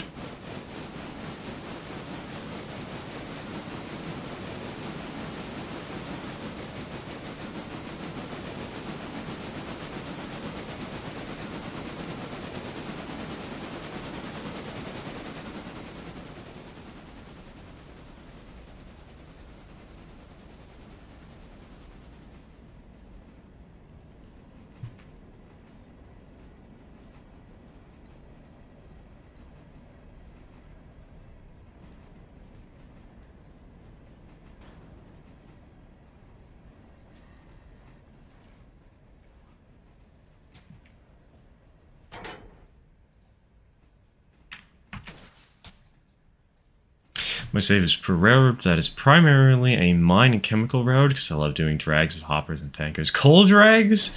So much fun.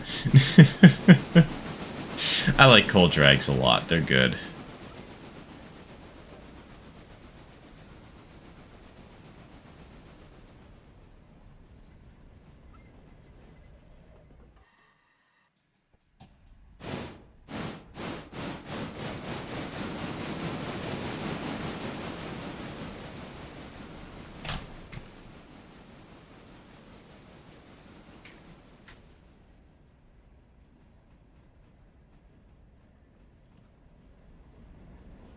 Oh, we're about to finish the first in-game day. Soon. Soon, TM.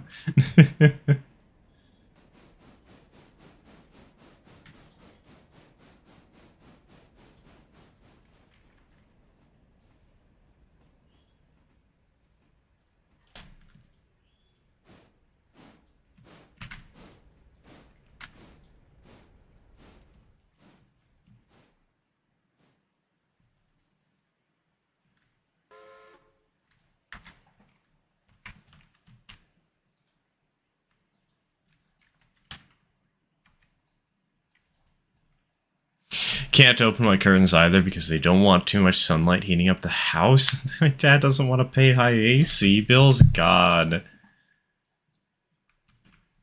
Those are not parents, those are money grubbers. There's very much a difference.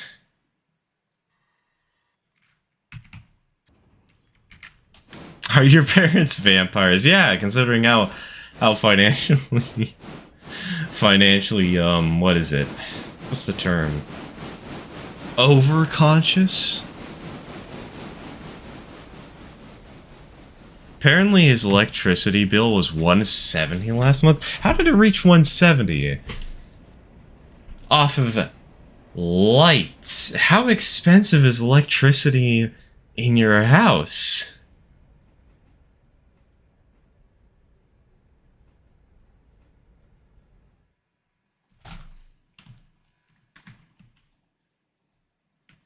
Are you sure somebody's not just trying to mine crypto on the side? And losing all their profits?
Just got a Lionel train from my grandma. Ooh, it was made in 1950. Ooh.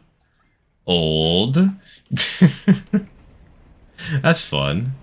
That's exciting.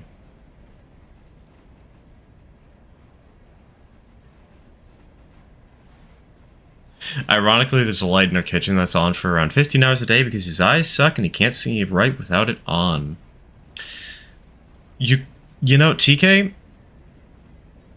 How old is that light bulb? Maybe what you need to do is buy a replacement. That's a little more efficient, more modern, you know? Less worn down from use over time. Maybe that'll help. Hey, yo, Junior. Welcome back. Welcome back. You haven't really missed anything, but... Conversation eternally flows, I guess.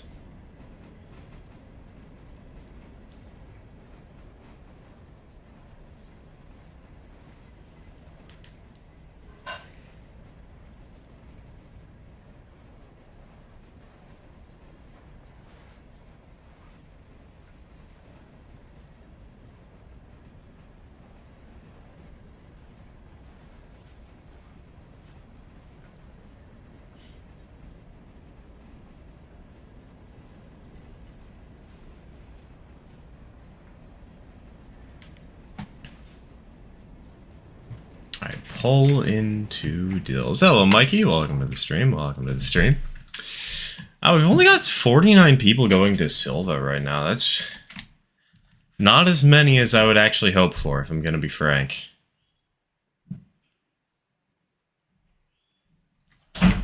Let's set this up so we also have people going to Ela then. How do I still have 14 minutes of unedited footage to deal with? I've been working on this since yesterday at 3 p.m. Jack, I've been working on, for the last 4 days, one video that is only 15 minutes long. Admittedly, you know, I haven't been doing it non-stop. But, like, video editing is a very time-consuming job. And it is a job. I know that some people might consider it to be, oh, it's a hobby because, you know, YouTube can be done for money. It can also be done for just good old-fashioned fun. But... oh my god, more passages to Ela just spawned. And hey, Snack, welcome to the stream. Welcome to the stream. Skip school to see Big Boy 4014 in Sterling, Illinois.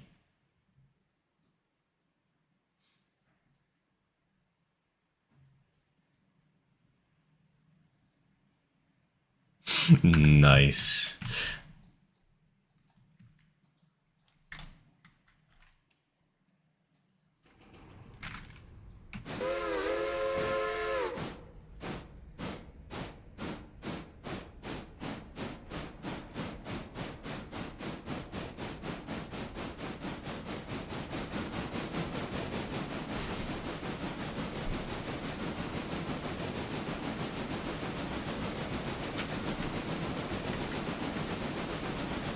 At least it feels good when it's complete. Oh, absolutely. Once you finish an entertainment video for anything, you know, once you finish editing something, feels so nice. New daily report is available. Ooh, hello, hello. So we gained $6,000 today. Do have some way bills that need to be serviced, apparently. There's some in Dillsboro. Oh, right. There's some in Dillsboro because they're across the river. Yeah, we got 4 there. We have any out here? This mine? We got 3 there.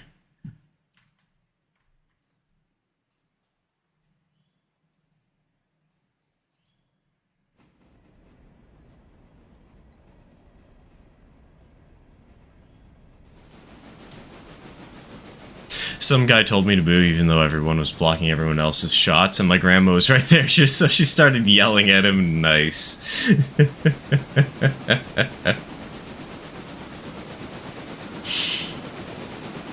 I don't know why, but it's always so charming hearing stories of grandmas just yelling at people who are being rude. It's so much fun. I got to skip school last year to go on a Durango and Silverton photo train. Nice, nice. So see, I got to skip school this year. Just period. Luckiest person in chat. Thing is, I'm trying to make 4 videos before I upload any of them, so if someone finds me, they have a lot of content to watch. I was gonna do 5, but they just take so long to make. One of my friends has only 2 videos on his channel, and he has 2,000 subscribers. You don't need tons of content to get people to be interested in your channel. You just need, what you really need is quality content coming from somebody who has made kind of subpar content, to be frank. Yeah, getting good quality content is how you're going to get people to stay around. It doesn't matter how much you make it. It doesn't matter how fast or how slow you make it. It just matters how consistently you do it and how consistently you were able to, right?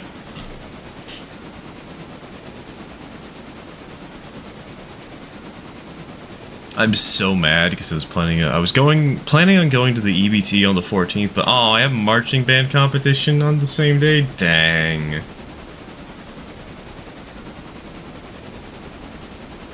That's a shame.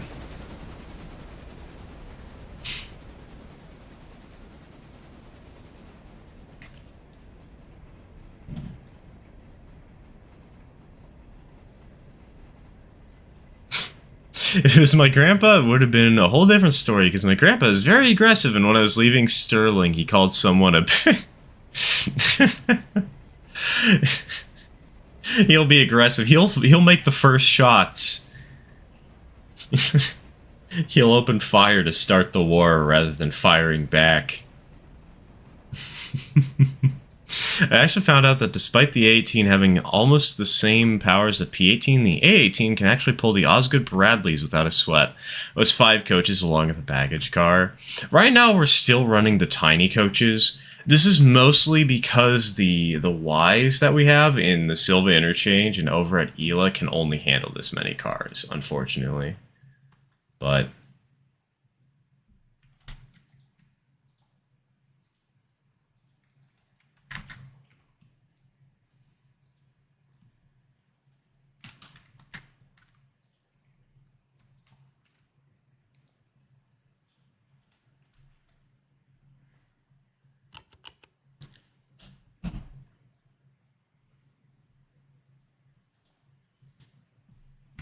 wait, shit, no. Do not want you to be loading. Do not want you to be loading.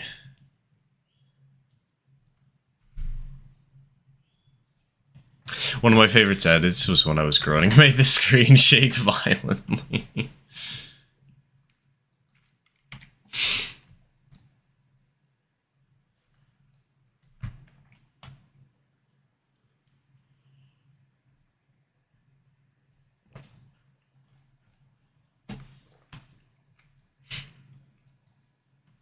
Meanwhile, I'm out here with my biggest edit being just adding music to the background of my videos.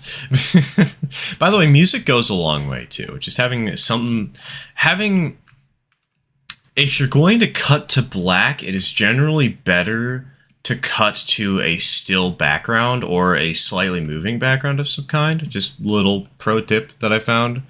Because you want to have some sense of continuity between everything that you're talking about and everything that you're doing, right? And if you have a break in that continuity... Oh, 120 bashed into 121. Oops. If you have a break in that continuity, it can kind of be jarring and spook people, right?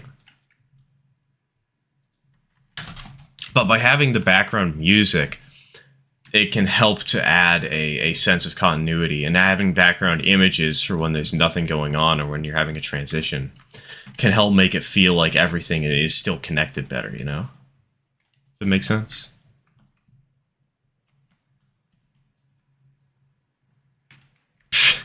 The big boy, someone was caught trespassing in front of the big boy, so the police said, hey, and then the engineer of the big boy blew the whistle to scare him. Oh, man. I mean, yeah, if you're standing in front of the machine that big and all of a sudden it starts screaming at you, yeah, I'd be terrified too.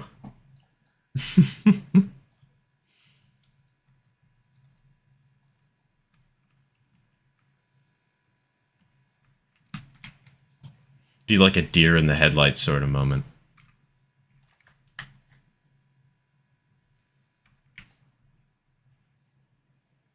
Ah, yeah, typical foamer stuff. Yeah, the typical foamer stuff of putting your life in danger just to get that one sweet, sweet video.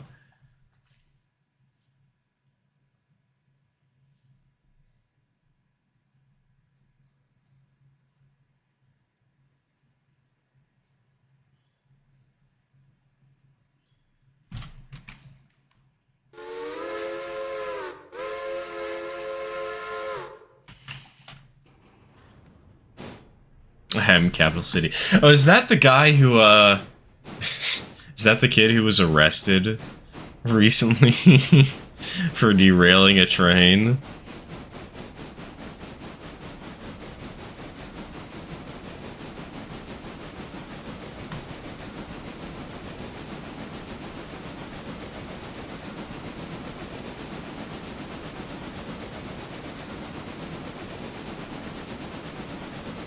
Yep.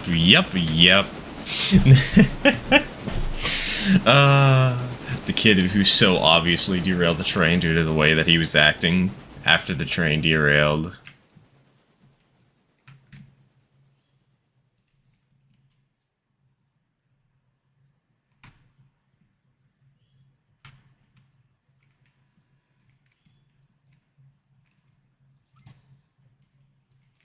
Alright, we're going to bring up the passenger train, we're going to turn it around, we're going to leave it in the yard, and then we are going to actually skip to the next day. Once we have the train, we want the passenger train in this way, but we want it facing back towards where the main railroad is.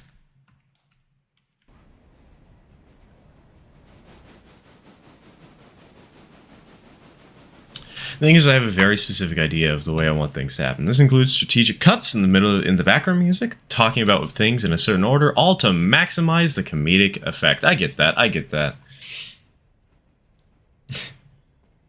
Strategic cuts in the music and in, like, background images can really help sell certain points.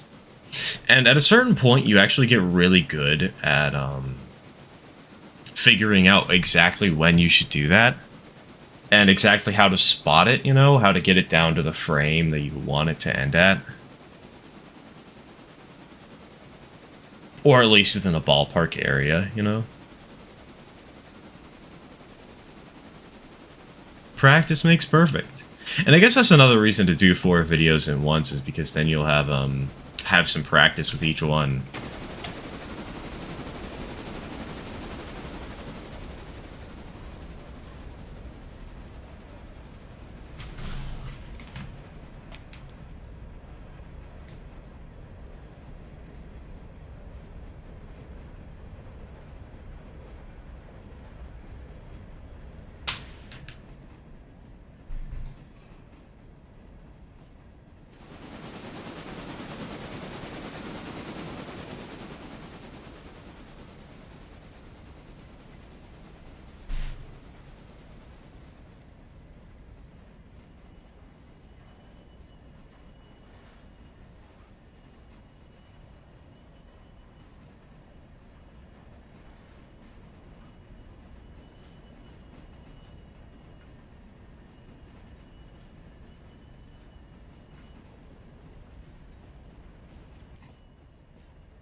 You know? So with our discussions of a couple of us working on videos, we're eventually just gonna have we're just gonna have like a TED talk on how to make good videos, how to make them effective, how to grow your audience. We're gonna stop being a train channel. We're going to be a finance channel, but instead of finances, we're going to be talking about how to make good YouTube videos.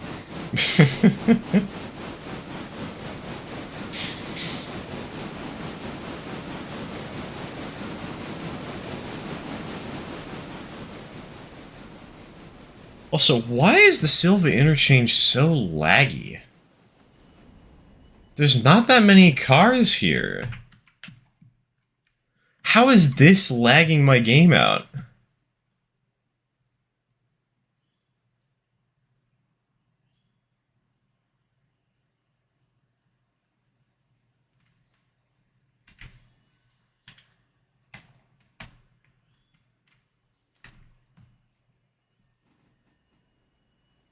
I was working line between Whittier and Silva stores. I'm thinking of expanding east and I'd like to know what I'm getting myself into. The route from Whittier to Silva on a standard vanilla game, I don't actually like it. It has some flaws. It has a couple of issues with it. And I think they're issues that some people can work with, but some people can't, you know? Let's get this train parked, and then I can talk a little bit about why what I like and what I dislike about it. Now, remember, we are playing on a modded save, so some things are changed. One thing I dislike is the paperboard and tannery.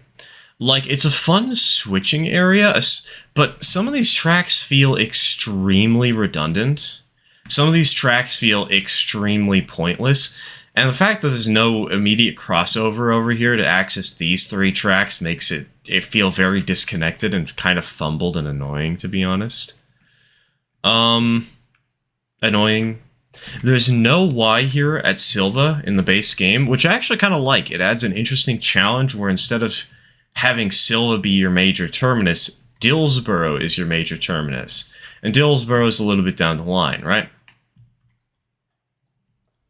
Here's Dillsborough. There's usually this connection here from the end of this track. There's no extra railroad crossing thing right here. This doesn't exist in the normal game, right?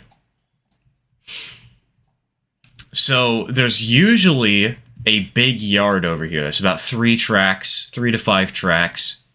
And you get a little engine terminal over here. This is where you turn your trains. This is the area that you have to turn your trains. So you have, a little bit of space between Dillsborough and Silva. And I actually really like this.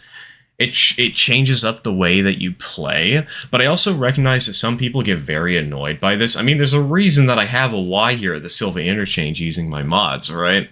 So I can make this into the terminus instead of Dillsborough. Oh, and another reason I'm not a huge fan of the paperboard is because it is a big industry, right? It's a pretty large pair of industries, but the interchange is right here. Like, you have less than a mile of running to make it over to the paperboard, You don't... For the what is it? The contractual service cars, you do barely any mainline running to get to the switching. And for the captive service, there's only 2 tracks that you put the captive service cars onto. You barely... For the actual mainline running, once you get here, you do hardly any switching.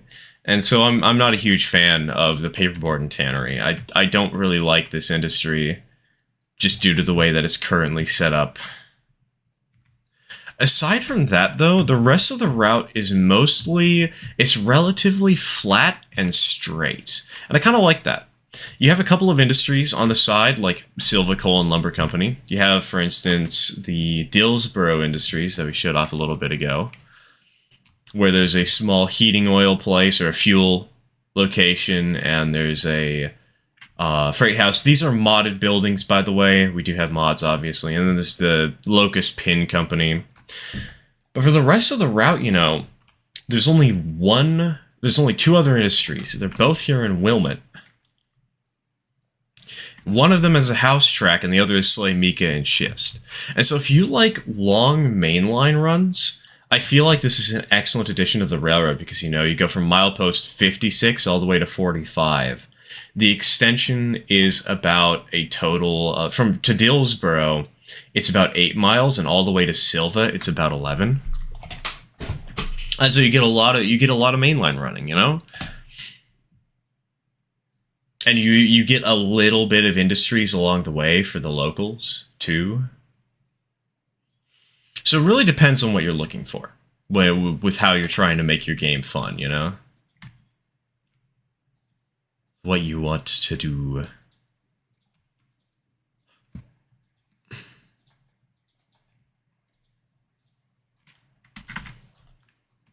Do like the look of your silver interchange, especially with those 2 sidings, historic beast, and a small passenger. Yeah, it's extremely useful. I like this little.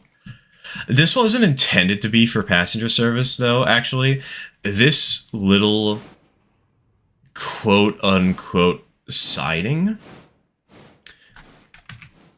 This was intended for use. I was going to put a coaling tower here, but unfortunately, you can't actually do that yet.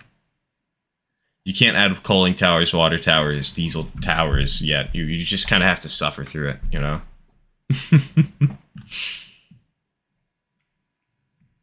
Alright, you know what? You know what? Let's run the A23 today.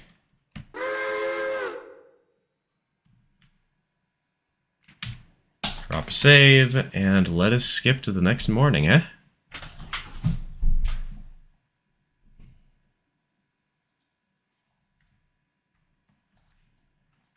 Reputation changed to 101%. Is it because we derailed too much? Wow, we went down 70. Jesus, we tanked that score because of those explosive derailments. What the heck? Holy cow, dude.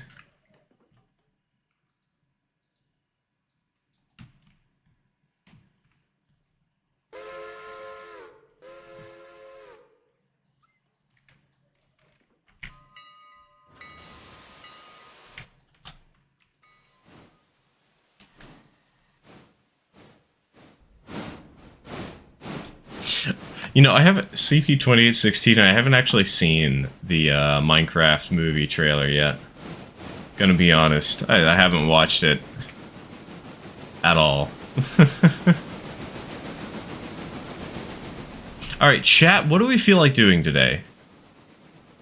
Do we want to do mainline runs? Do we want to do the local? Do we want to do the Ela Brewery run?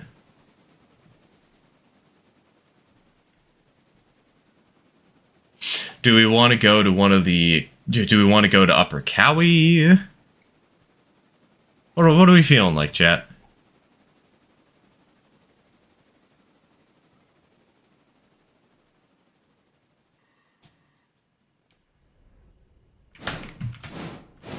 I'd be buying a GP9 for a passenger train at some point for the Silva expansion stir to deal with that issue of no place to turn the locomotives other than Dillsboro. Honestly, I wouldn't.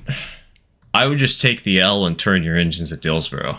Like, leave the passenger train at Silva, go turn, or drive the train backwards, because the route to... The distance between the Silva station and the Dillsboro yard is only about 1.5 miles. It's not that long of a distance to go backwards to reverse your train. Now, the one problem is because this is a turntable, turning around your observation cars and if you have baggage cars, moving your baggage cars to the head end of the train, that can be a little bit annoying, but...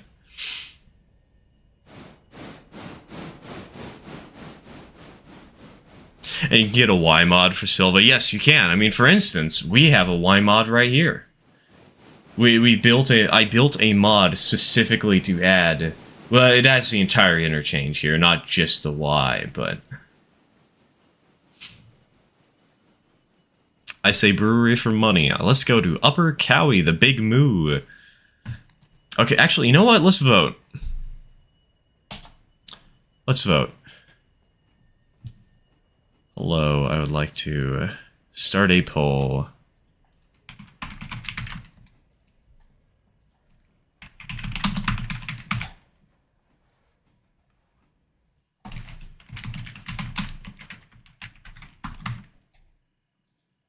Let's see here. Then we want... What's the last place?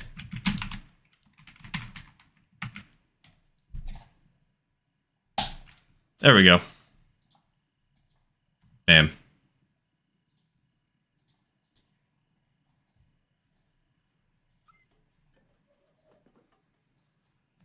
For no reason in particular, do you have any tips for evading taxes? Move out of the country. Hello, JHR. Hello, Max. Welcome to the stream. Welcome to the stream.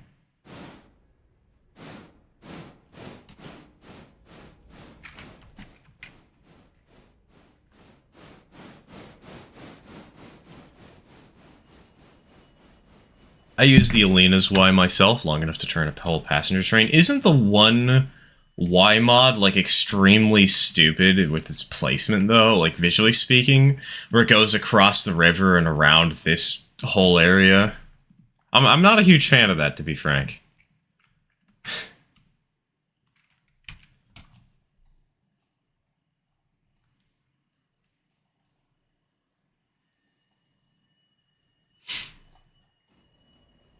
Doesn't look that great to me.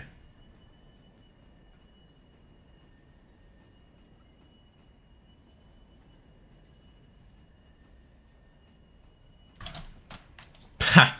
I see everybody wants to go to the Ela Brewery today. At least most people do.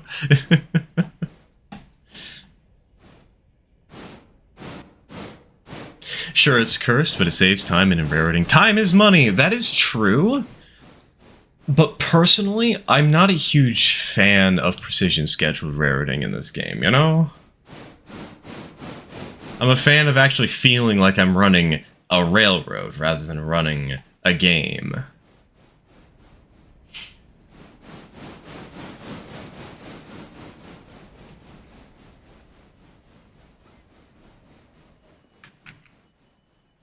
Alright, so how are we going to organize the yard today?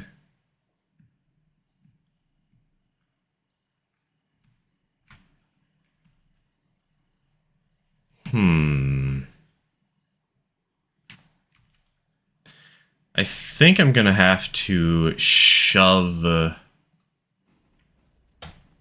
Ela Brewery stuff backwards.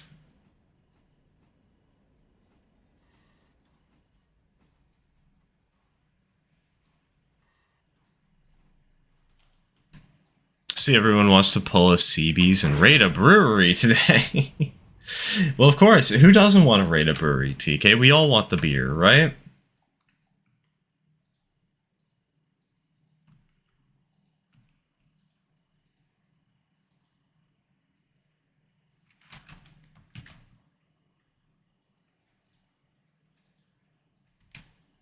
Or at least half the people in chat want a beer.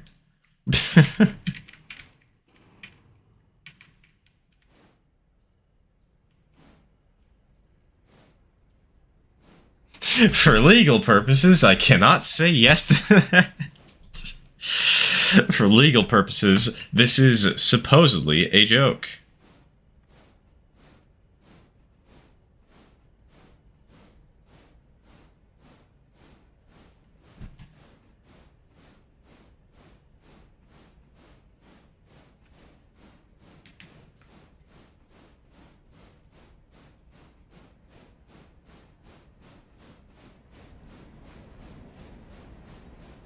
Oh, it looks like the brewery is winning.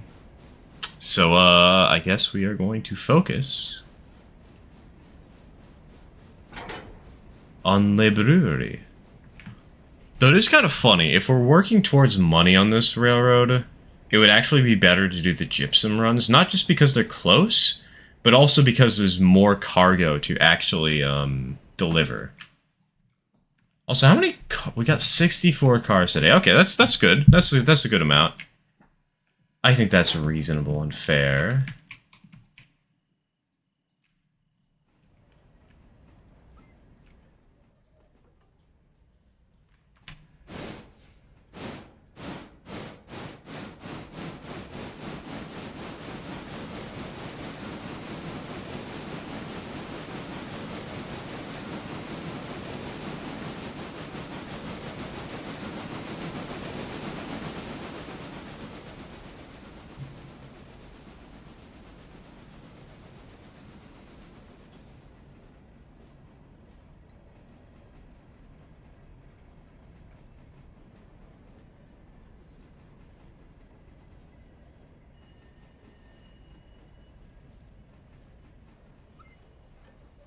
Or back her up.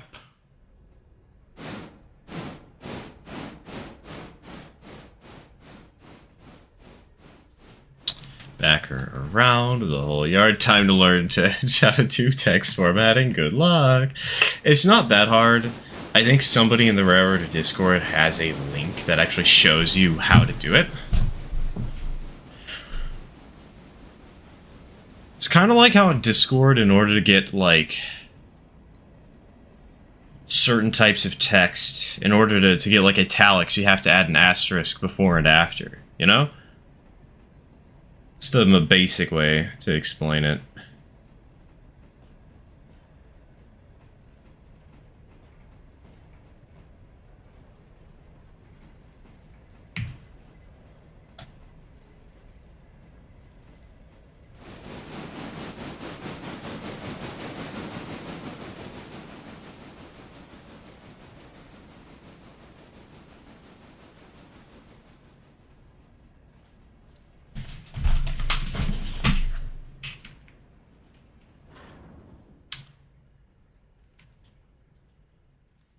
The one downside of working in darkness and forgetting to make sure that you actually have your switches set correctly.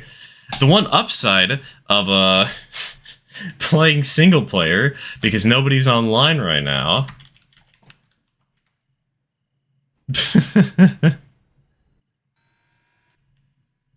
Oh, dang it. Are you kidding me? We autosaved 12 seconds before... We autosaved after the derailment. Are you serious? Wow, game. Wow. Alright, we're skipping an hour. I'm not waiting in pure darkness. I'm waiting in only partial darkness. Gonna play Stardew Valley. Wanted to this morning, but went for Railroads Online instead.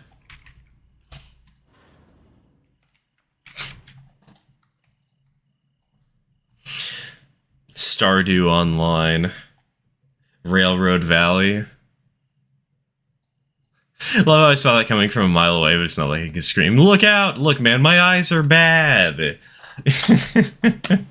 You think I can see with this dark monitor? Actually, hold on. Let's put on some glasses.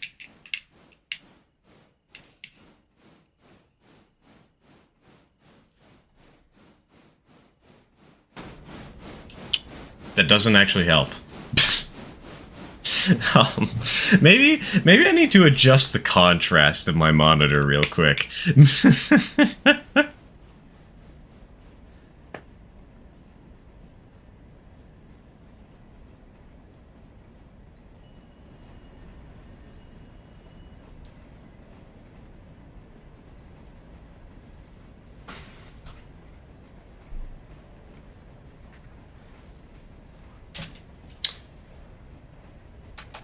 No, I don't want that. Yes, brightness.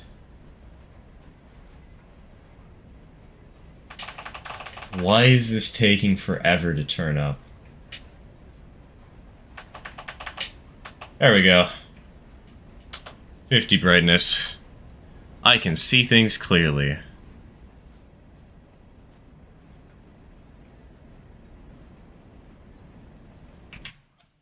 Most of the mods for Iron Mines and Railroad are placed in the wrong, because they should be placed in the Andrews area of the map. That is where the Iron Mines are located. Do you think people care about that?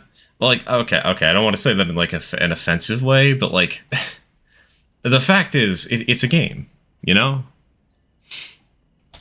People are gonna build what they want to build, where they want to build it, and won't always do the geographical stuff, because, For example, the Fontana Iron Mine. The geological surveying, there's the term. Don't remind me, I need to bike 5 miles, oof.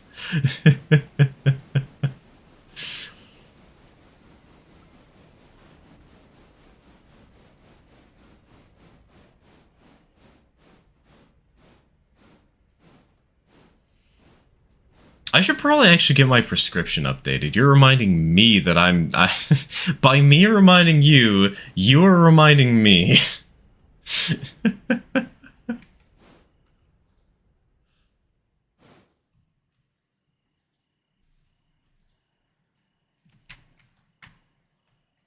No, not a Q&A. I don't want to start a Q&A. Hold on, hold on.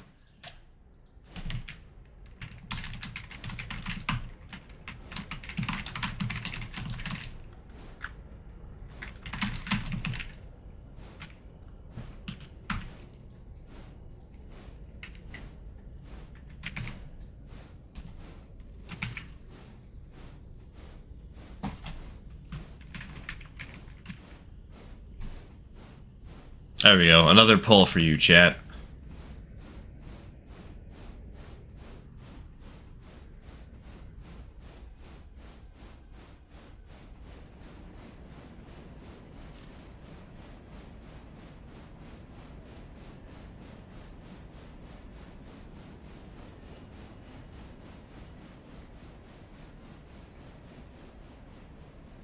Do we want money or do we want scenic views?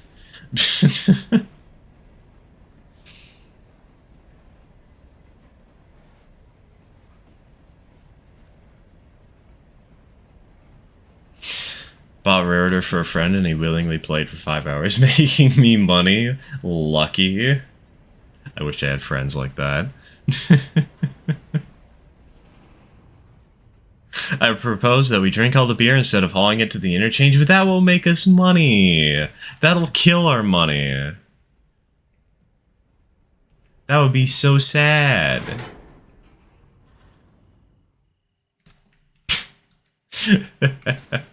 What's your favorite color? I don't have a favorite. Favorite is a word that I generally avoid using. Because, like, there are things that I like, but I don't think there's anything outright favorite, right? Anything that I can say I like the most. What do you think this is? The Rio Grande Southern? Smells Like Kenosha starts playing.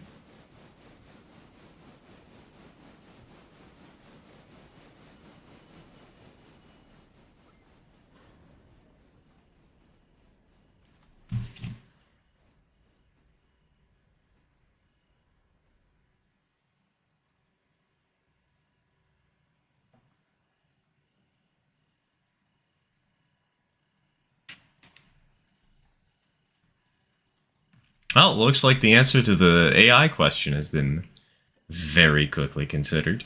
I have to deal with the... What? Huh? You have to deal with the Canadian border crossing. What? What happened?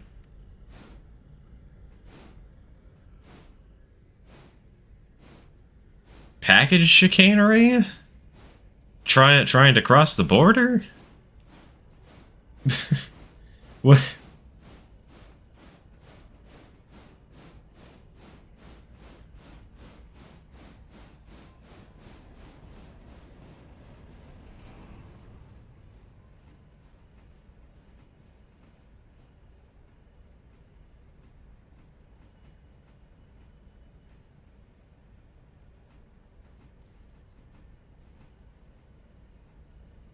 Just takes a long time crossing. That it does. That it does. So one of the reasons that next week's project wasn't ON18. Donk, donk, donk.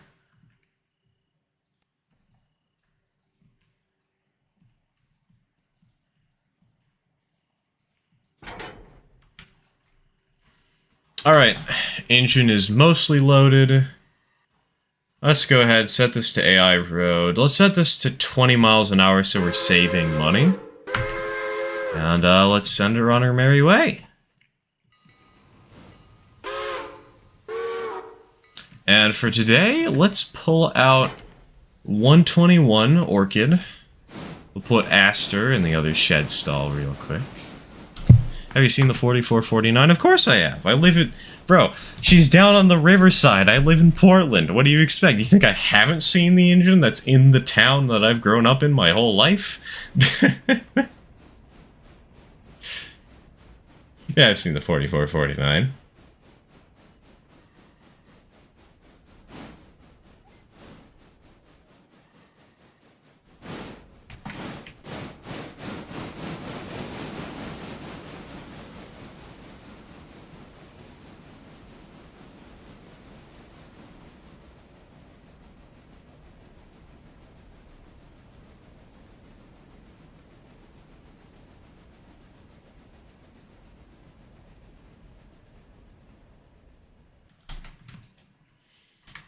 Someone makes the 4449 in HF scale. They also make it in N scale, and in O, and in G. Actually, do they make it in G? I don't know. That last one might be blatant misinformation.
Oh, you know what?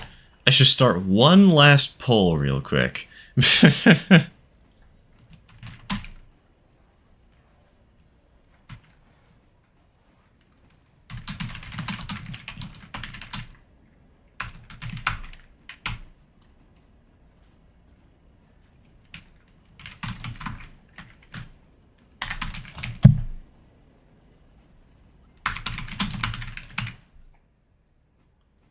There you go. One more poll.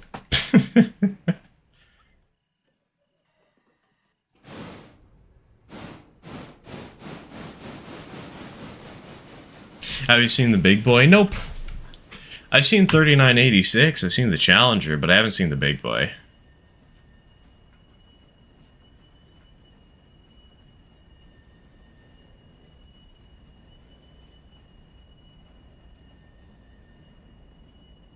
Also, I just realized I might know why the game is lagging as hard as it is. It's because I have had this computer. I haven't shut down my computer in a few days because I've had to keep a project open, a video editor project open, because I have like data that was copied and pasted from websites, and that doesn't stick around forever. That isn't embedded into the thing, you know? But I can't close the program, and I can't shut down my computer, or else I fail, you know? I suffer.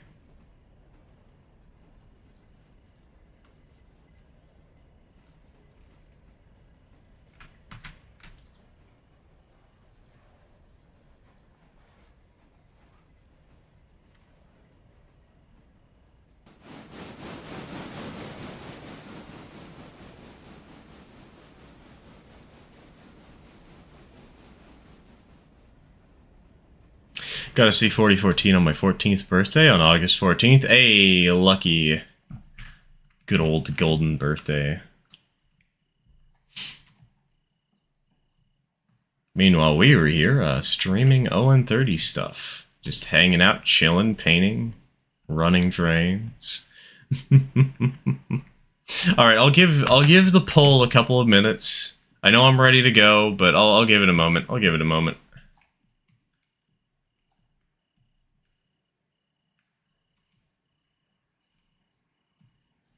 West Henderson has a lot going on today, huh?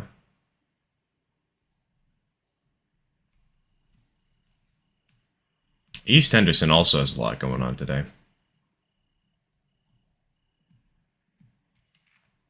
Running trains. What else is new here on Stir Streams? The grass is green, the sky is blue, my eyesight's bad.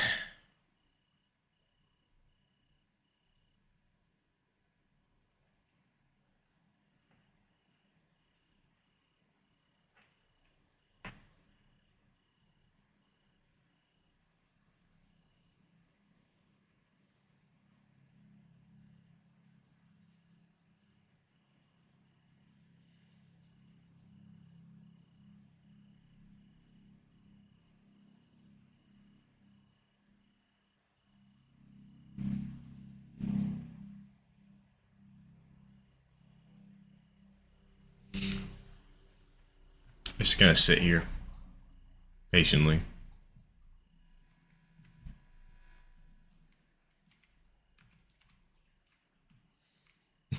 Grass grows, sun shines, and birds fly. Bonk. What's your favorite safety percentage? Bad. It's like 71% right now, which is very concerning. Admittedly, though, the reason that it's 71% is because of... where is she? It is because of these engines. If it'll load in, there we go. Because we had 2 A18s for the longest time. We replaced one with an A23 though, because this sucker kept, or the sister to this sucker kept derailing explosively for zero reason. It would just suddenly say, "Oh yeah, I'm dead," and then it would die. And that's not good, you know? Oh my god, that's a lot of stuff that's gone through here today. Wow. And so in order to combat that, unfortunately we had this happen 3 times. The first time we actually just had to outright replace the locomotive. The second time we outright replaced the locomotive because we felt like it. And the third time, we just replaced the locomotive with a new engine because we were so fed up with the issues, because at that time it derailed like 5 other cars at the same time and damaged them all the way down to 0%. And so that's what happened, was we were switching at Upper Cowie, and there was a massive explosive derailment, and the train wound up having 5 cars all at 0%.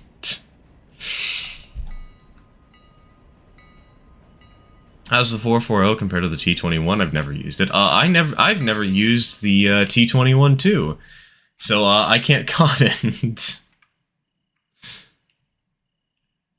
Just saying, I just put a trick question in general in the Discord for you. Bucko, if you're gonna ask me a question on a live stream, do not put it in general, because I'm not going to be able to read that, and by the time I do, I'm going to forget about it. If you want to ask me questions, it's better that you ask me them here on stream, not asking me on the Discord. Just saying. Alright, how long's that poll been open for? 6 minutes. We'll get it up to 10.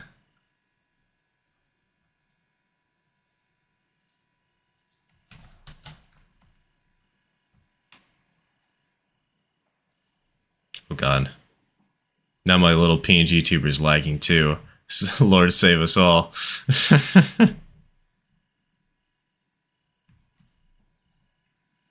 Do you think yours bad? Mine's a 37. Oh, you want to see bad? Let me show you the save where we have it at 2% then. Okay, hold on. I'm gonna move this over to that monitor so that it stays on a little more. God, what is going on? Why is my computer failing today?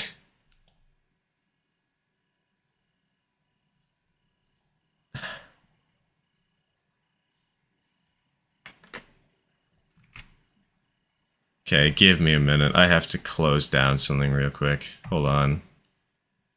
I have some programs that are eating up more space than I need them to. Kill that. I can't kill that. Ugh. I can't kill that, but that's okay. That's okay. That's not okay. This is something I could kill. There we go. It's that 71. Oh yeah, the 71's acting up today, boys. 71 is causing all of this.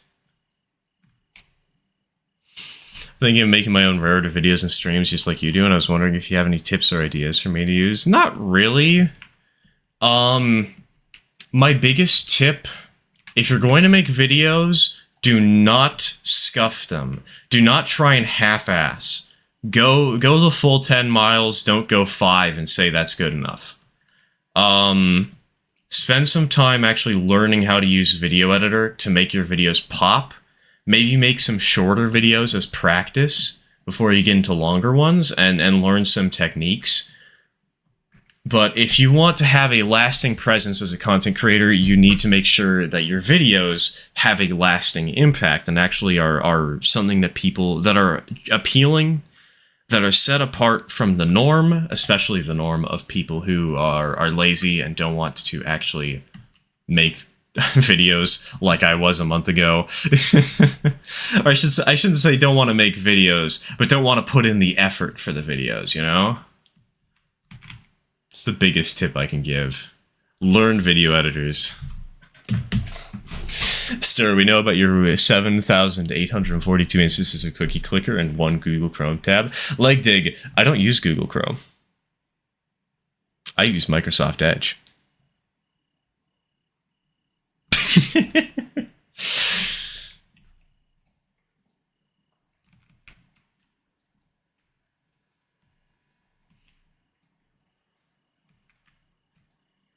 Alright, looks like we're going to be going to a gypsum mine today. Let's go to East Henderson, because West Henderson has all of these cars that we'll have to sort out in a bit. DaVinci Resolve is a nice video editor to use, and it is free. I've tried... My one complaint is that I want to demo DaVinci Resolve, but it always requires my email, and I don't like that. That annoys me, especially because I already have a video editor, and admittedly I've paid for the video editor because I've been using it for so long at this point, and also it unlocks a couple new features that I can use to really set aside my content.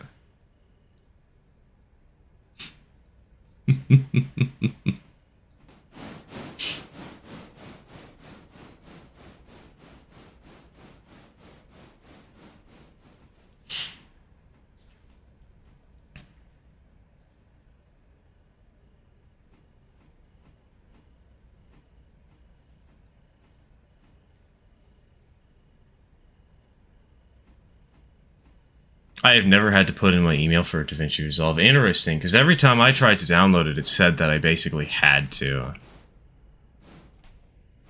I think I'm going to use CapCut for now. Doesn't CapCut require you... Doesn't it have a watermark? Pro tip, don't. If a video editor service has a watermark, don't... like, just try and find something else. Because watermarks reek of cheap, you know?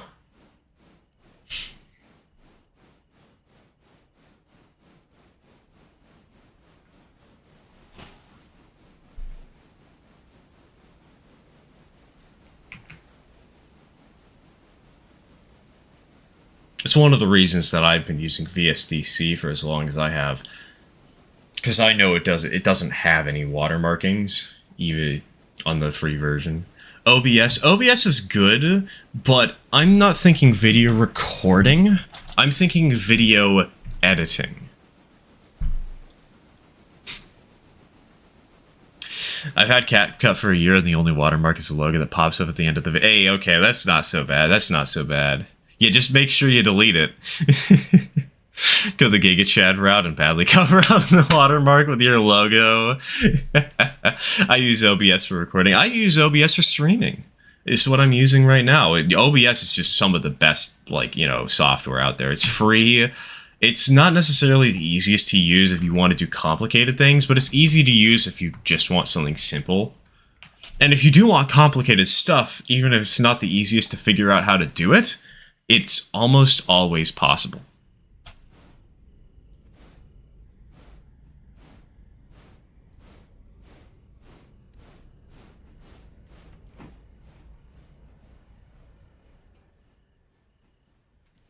I myself recently suggested an interesting future map for a railroader called the Bonhomie, Hattiesburg and Southern, which ran for 27 miles and used a 262 and a 282 until till 1961. That's cool. We recently, I know I've recommended this before as like a challenge map for railroader, the Mount Hood Railroad. Hey, you want to see something cool? Chat? You want to see something fun? Give me a minute. Hold on.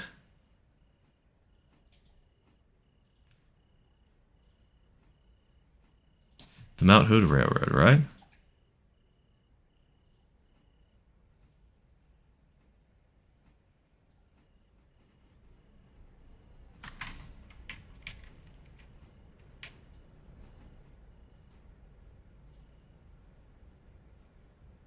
You'll never guess who got to ride it the other day.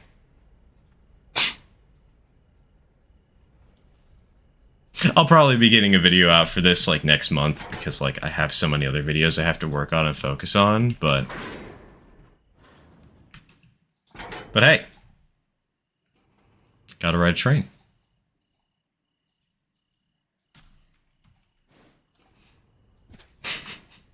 But the reason I bring this up though is because one of the most interesting elements that was talked about in the whatchamacallit, right?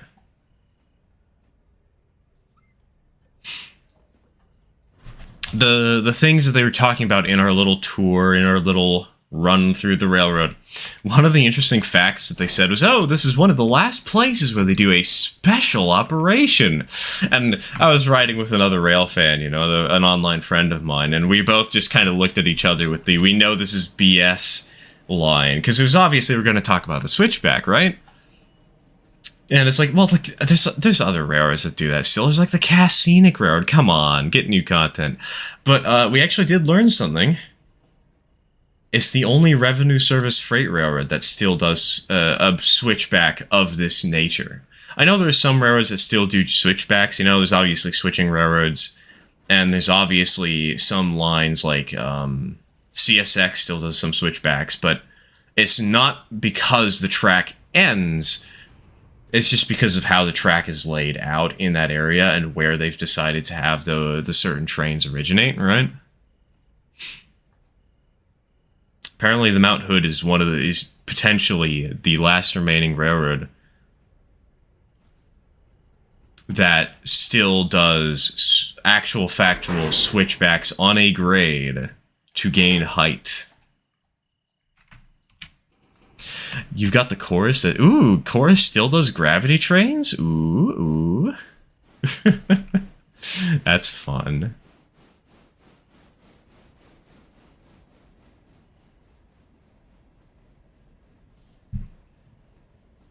I use Shotcut. It's nothing fancy, but the functions are advanced enough for YouTube/meme editing with some basic special effects. And yeah, that's basically all you need, is something simple, but something effective.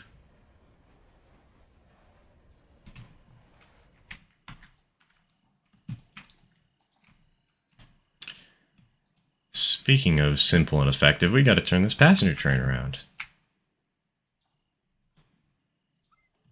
All right, reverse.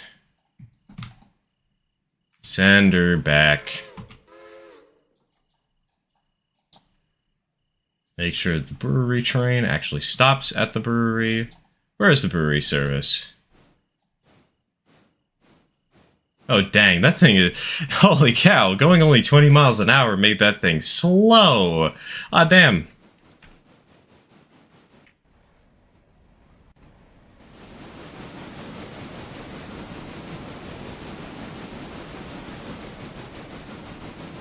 I'm using an 18-year-old copy of Flash to draw, and I wouldn't trade it for anything. I love my vector brushes. Oh, as somebody who a few years back got a vector-based program, I 1000% understand. They're so good. It's so nice to have.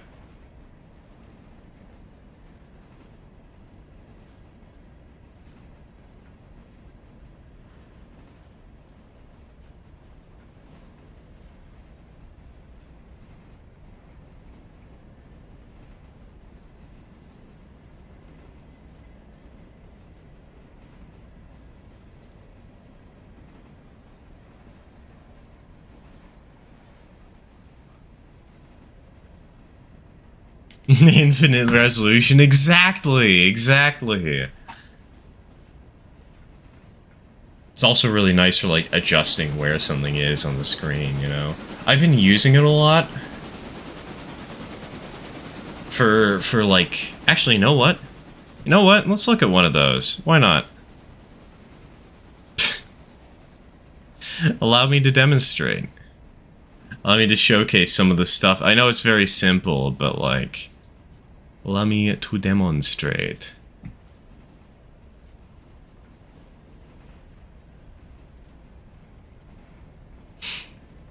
Okay, file, open recent, sister designs.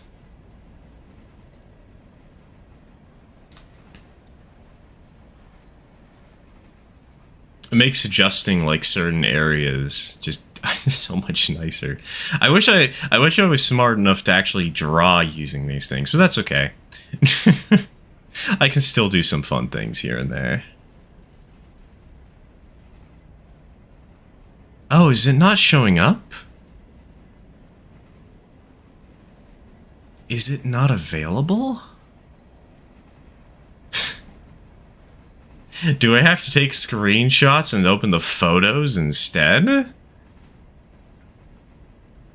It's not showing anything? Oh, I know it's not showing anything. I don't know how to set it up so it can show something. Oh well. I'll try and figure that out in a moment. Let's get the passenger train fully turned around first, alright?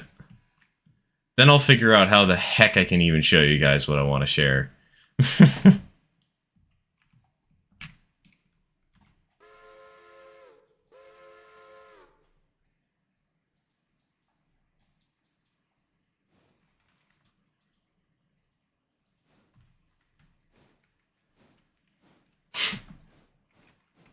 Just draw on your screen with a marker.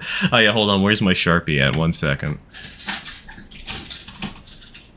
Okay, so if you look at this...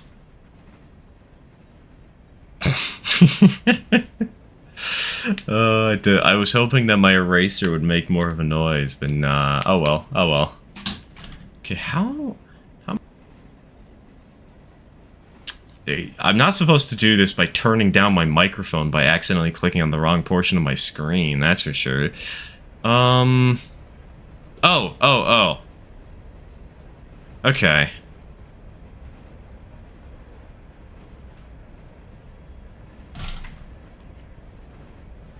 Will this work? If I zoom it up to here. No, it won't. Because the image is considered a different tab. Great. Oh well. We'll just have to export some of the chicanery. I made like 1 million mock-ups of snickerdoodles.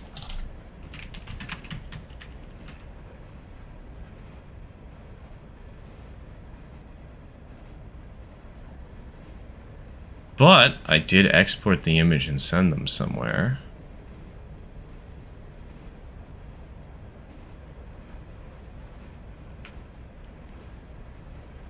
I saw an image there for a second, though. I didn't. I saw some images on the left, but the main image in the center of the screen, that was gone for some reason. Just gonna have to grab some exports, seems.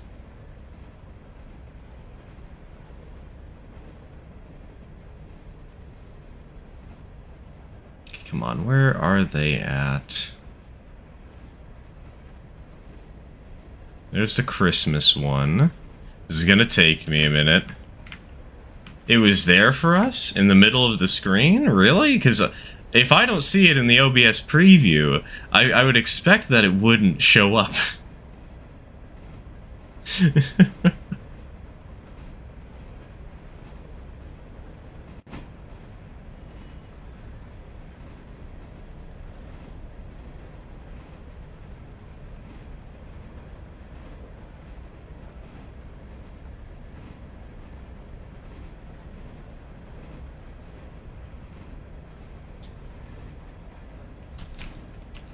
I can't seem to find all of the exports, though. Strange. Oh well. We got Funny Train on the move. Although we actually have to start worrying now, because we're almost at Dillsboro. Or at Cowie.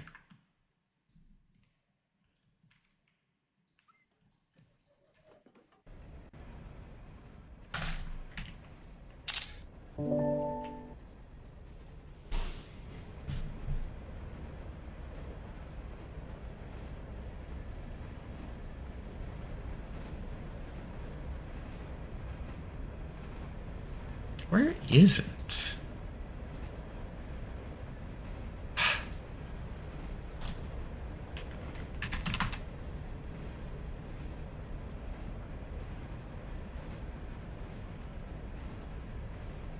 Wait, did I not export these?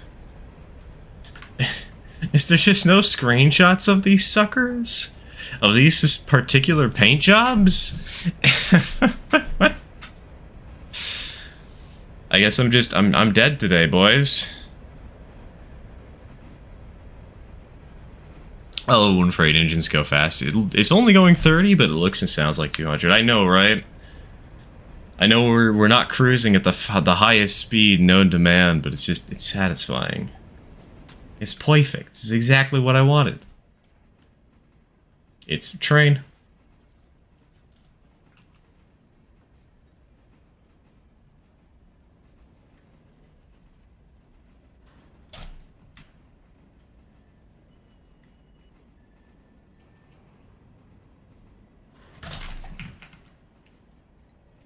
Alright, I'm just gonna have to take screenshots of these and upload them to Discord.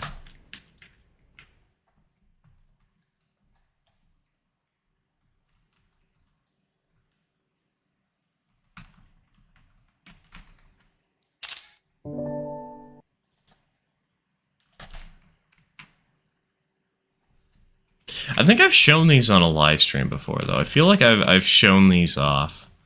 And they probably don't actually... they don't actually show off the vector program all that well. Because look...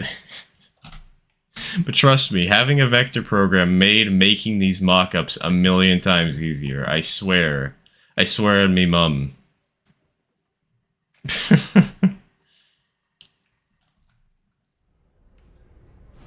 Alright, open the last two.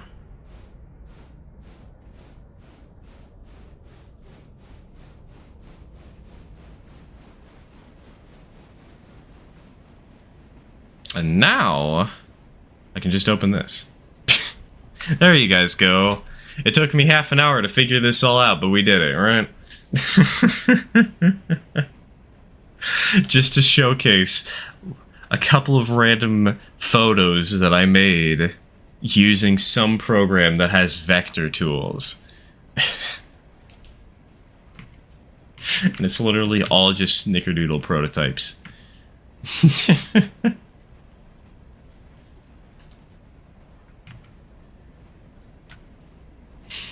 Spend all our time just for that. Worth it.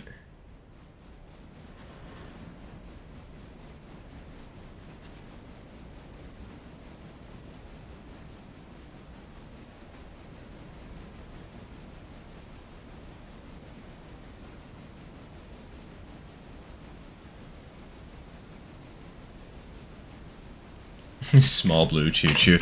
Oh yeah, we had our Thomas the Tank Engine original character. That was one of the paint jobs. Was I shit my pants, the tank engine.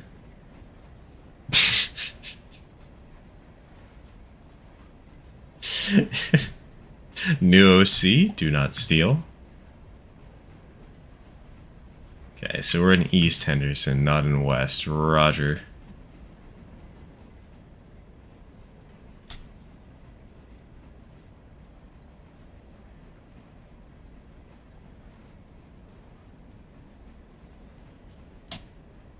Recently, I was driving with my dad and looked at the speedometer out of curiosity. I was like 80 kilometers per hour, and I basically thought to myself, why doesn't this feel like 80 kilometers per hour in the S282? This feels slow. The power of video game.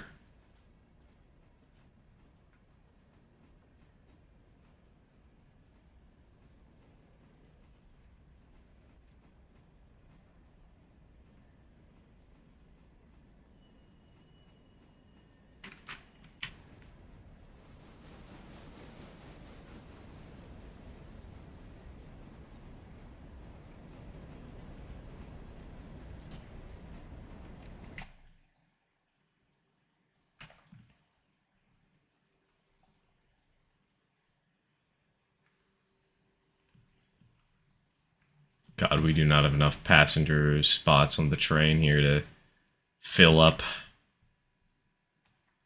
We might actually stop serving Wilmot, honestly.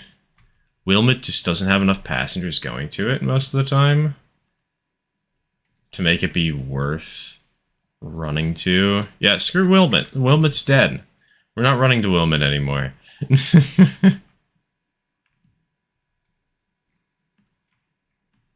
What did I miss? I didn't miss too much. We're just running to the gypsum mine. Doing the good old, Kind of quiet stream this week, though.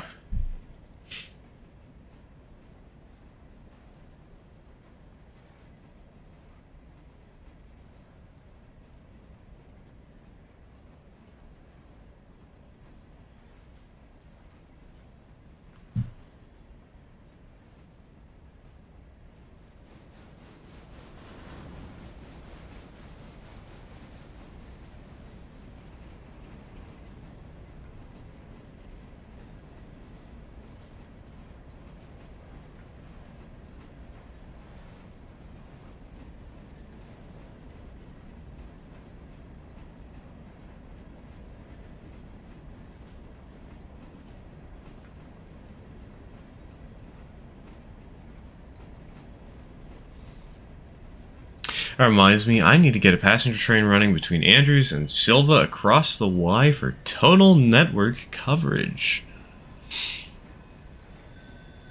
Or just be a coward and don't run passenger trains at all.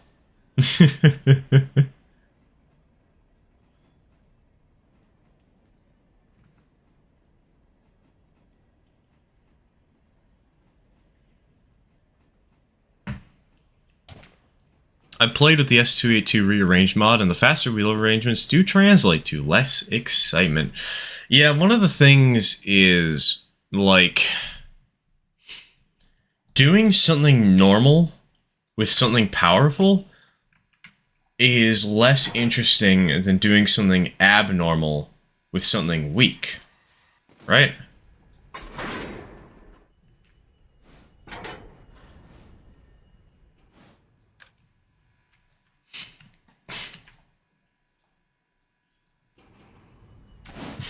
But I love passenger trains. I'm English. It's in my blood. Pacer moment.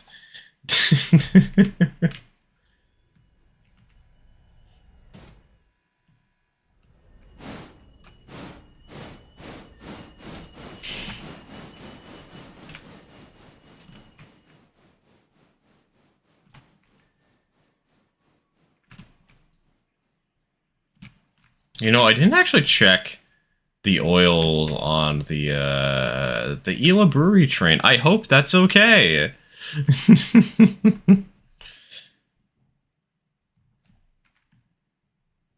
Those are rail replacement buses. And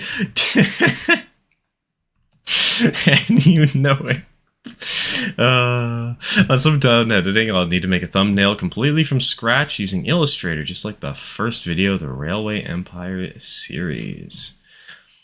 Thumbnails can be rough, because sometimes you can spend a lot of time making a really nice and pretty thumbnail, and it just doesn't do as well as one that took like 5 minutes, but was formatted better, you know?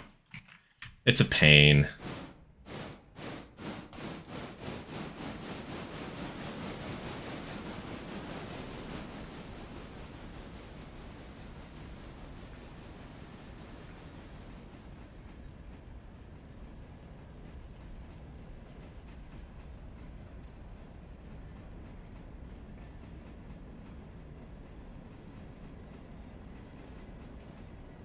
Do not cheat and use AI to make your thumbnail. Yeah, don't do that!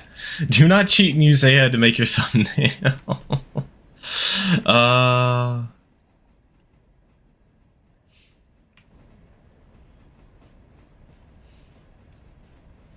The only place where I think I've seen actually good generative AI is where, like, specifically when somebody uses their voice for singing, and it's very specifically one person singing, because apparently that's been something that's been around for a while now, you know?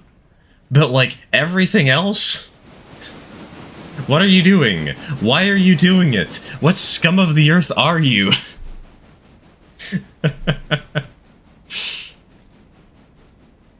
Why are you slapping an AI buzzword on this random cat image?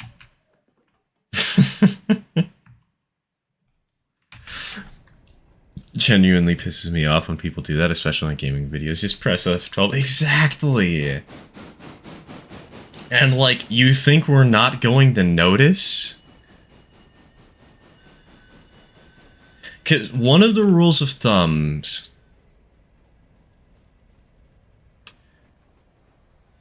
one of the rules of thumbs of just content creation is in general is if you do not put passion into your work, people are going to notice. And this is something, you know, we've been talking about a little bit on this stream. AI, using AI to realize your passion, sure, it's less effort, but people are going to notice that you're putting in no effort. Why is it that that one British AI meme voice from 2012 sounds better than most AI voices today? Because that voice was not built off of a bubble of hype.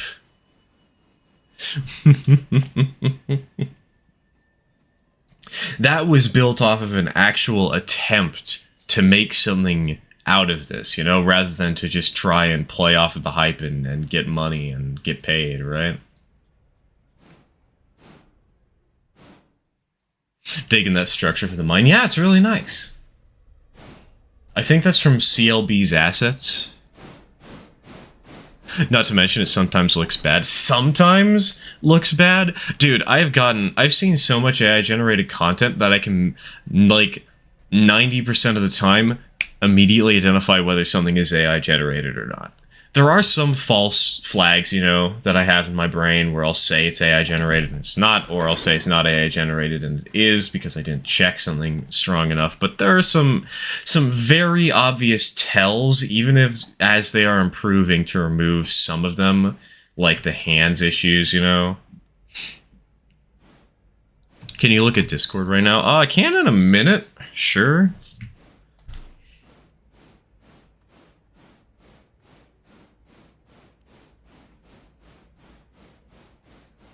Shouldn't be too hard to do.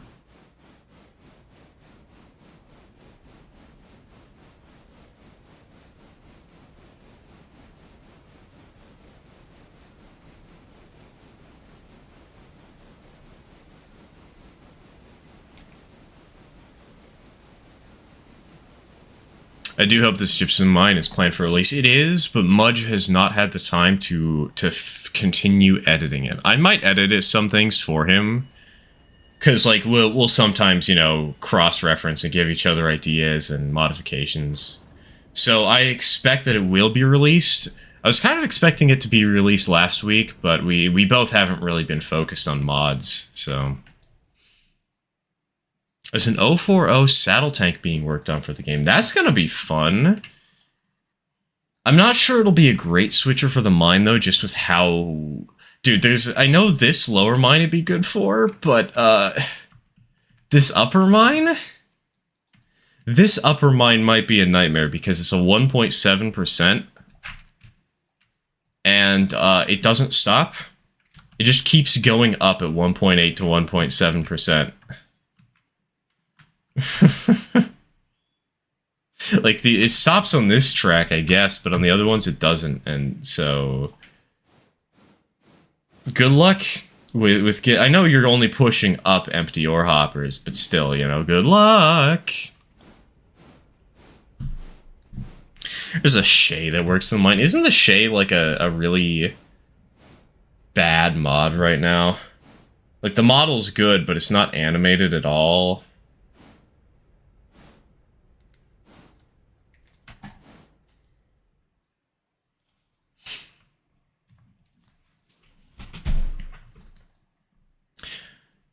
Someone with passenger service in his veins is me. Check Czechia has the densest railway network, and even though some of our lines are abandoned, we still run our 50-year-old 52-seat rail cars. Nice.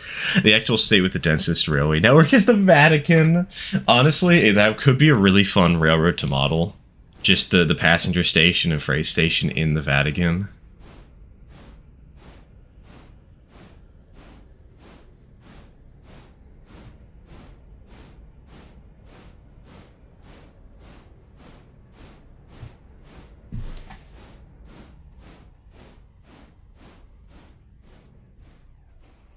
Okay, I put it in. Alright, do you want like a little review of the thumbnail, Celestial, or... I know somebody was working on an Americanized E2 for the game with Southern... Ooh, that's actually a kind of fun little fictional engine that could fit really well.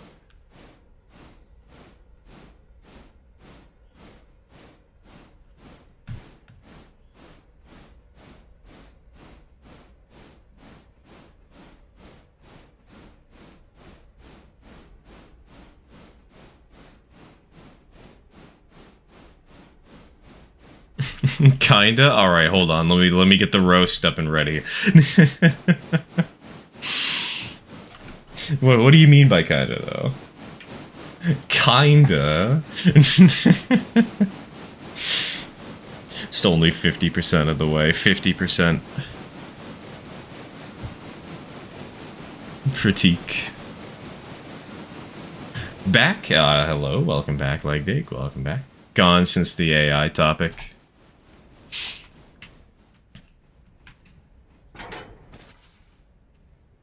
So you haven't been gone for too long, then. Just a few minutes.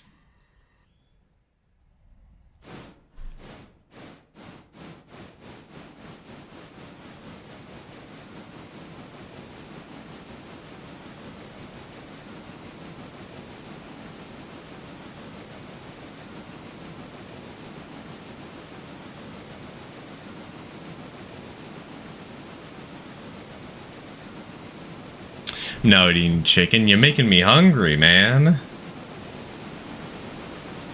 Unfortunately, I'm actually out of pizza. Normally I wouldn't be, but today is a special day.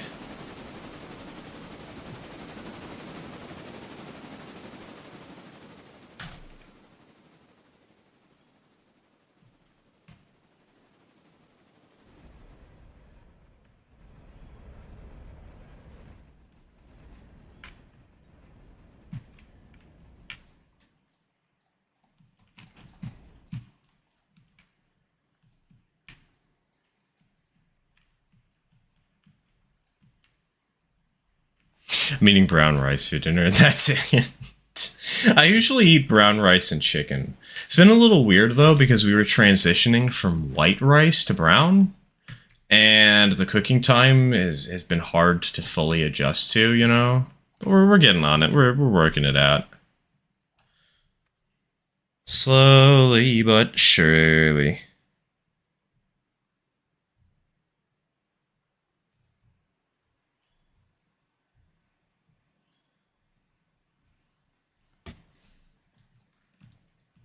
Oh, did I bonk that too hard? Yeah, a little bit. Oops. You streaming all night or what? Nah, I'm gonna be stopping streaming fairly soon, actually. Hold on. Okay, that train's here. I stream for about 4 hours every week on Sundays.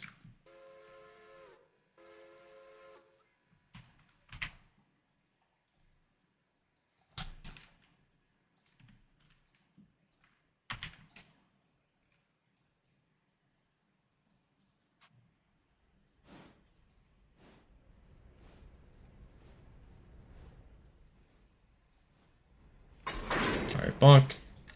Bonk, bonk, bonk.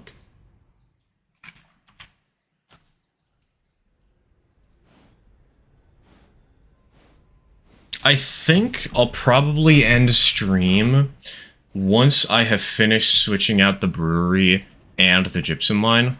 Once that's done, like, I won't do the return trips. I'll just call stream once we're done with these for the day, because I do have some things I need to do tonight I need to worry about. Got some plans. I've got a video to finish editing.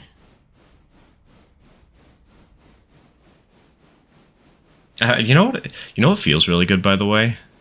I'm actually getting videos out a week early. I'm finishing them a week before I publish them, and it feels so satisfying to know that members get something special for the first few days that the video's live. It's not much, but it's nice. You know?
Alright, back her up.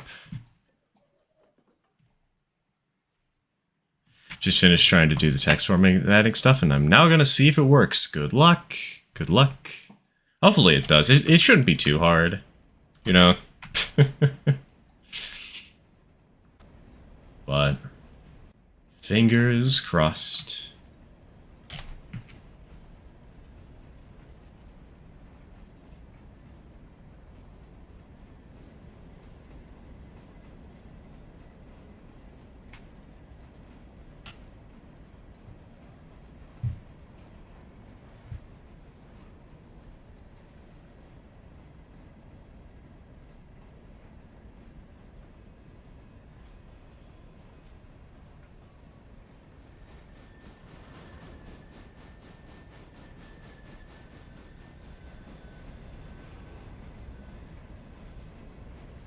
Okay, I know I mentioned this earlier in the stream. I'm gonna bring it up again.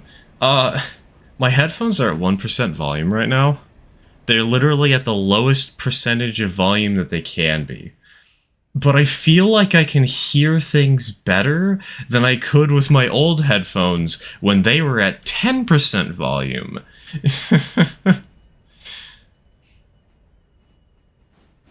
One fear. One fear.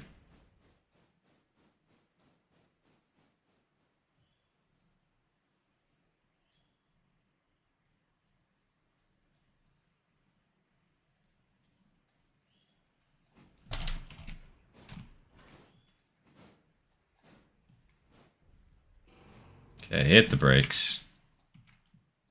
Uncouple, hit a handbrake.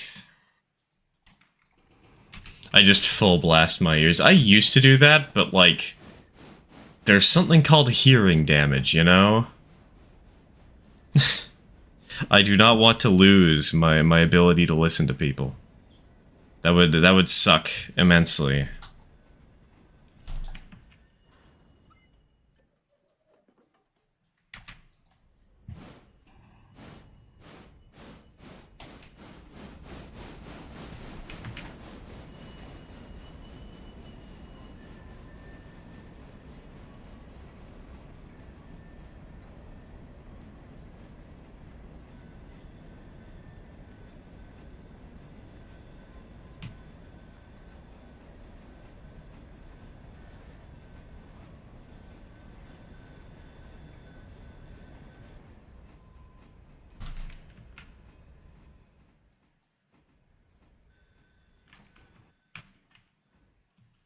Hit the brakes. That's spotted. Hit the handbrake. Now we're talking. Only 10 more minutes of footage remain. Hey, let's go. Let's go. Reminding me, I should probably do some videos where I edit down gameplay footage at some point. It's a lot easier than I thought, you know? It's a lot easier than I remember it being. Methinks.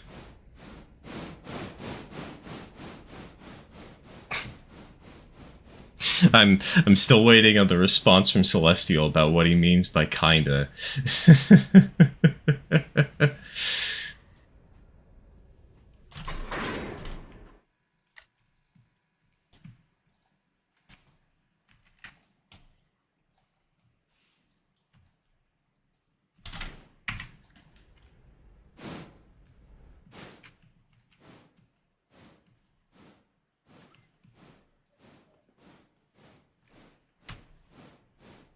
Also, wait, didn't you... Hold on. Okay, first of all, why is this not working appropriately? Second of all... Oh my god. Why? What's the matter with you? Stupid PNG tuber icon.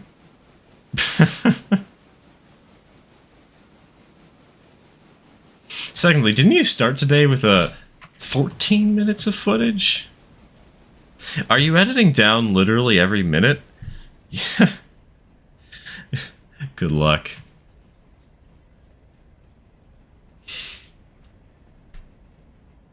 I want input. Okay, okay.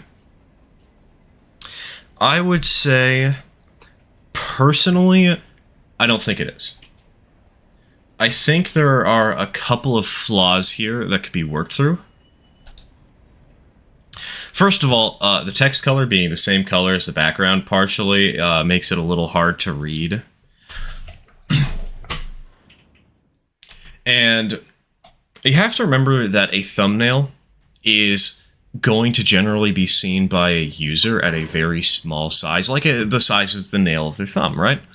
And I think that's why it's called a thumbnail. I'm not entirely sure. I might need to look up the historical significance of the meaning of thumbnail.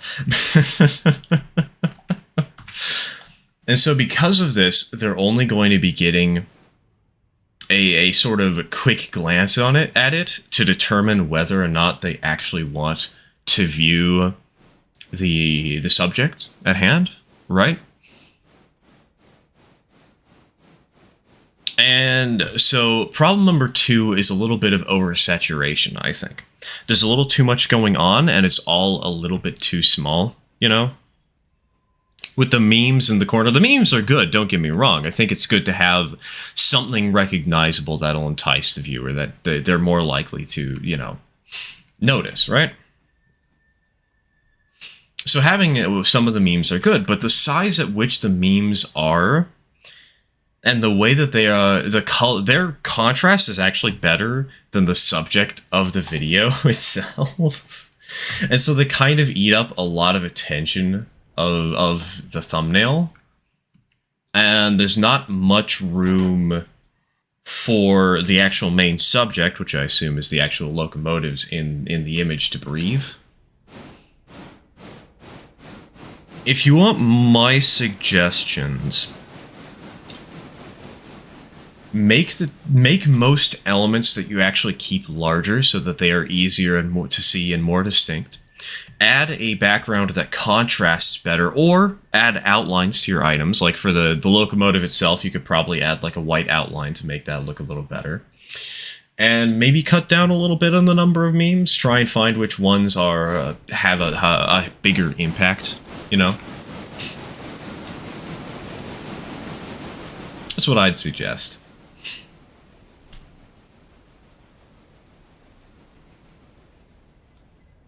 I believe the best part of making videos is getting to watch the finished product that you made. Always a satisfying feeling. You know what's the worst, though, Jack? Is when you watch the final product and you find 5 mistakes that you have to go back and fix. Which is also good to do because, you know, then you don't release a video that's bad, right? You actually make sure that what you say is correct and what you want to say. But then you just get more of a workload. And it's pain.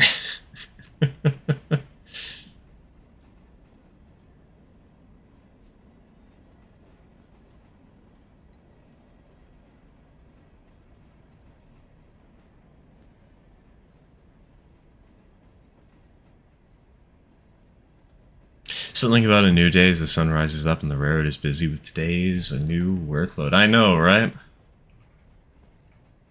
There's just something about a good sunrise that's nice, too, you know? We love a good sunrise in this household.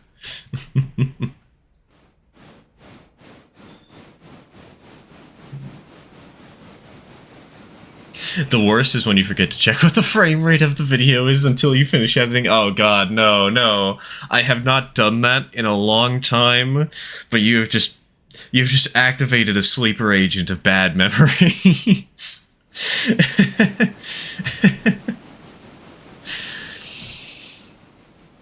For me, what usually happens is I'll accidentally make the video too big or too small. I once edited a video, rendered it, then watched it, and found out there was a 10-second audio delay for the last 10 minutes of the video. Oh, no. I find that happens a lot when people are using Bluetooth headphones, is that the minor Bluetooth delay gets in the way. So hey, if you're using Bluetooth headphones while listening to your own video, don't. I cast cringe memories from 7 years ago. I tried to back up from the microphone. I hope that didn't get too loud there, chat.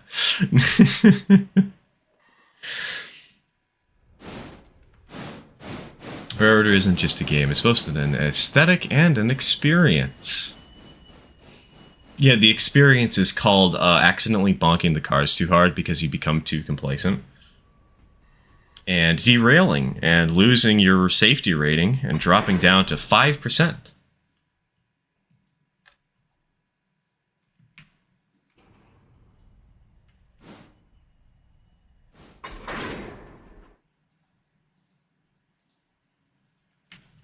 For some reason, I found the reason. It was that I inserted a 10-second clip of me speeding and the car. Oh. Yeah, that would do the trick. Where you insert like a little bit of audio or something and then it just... Yeah, that makes sense. Makes sense.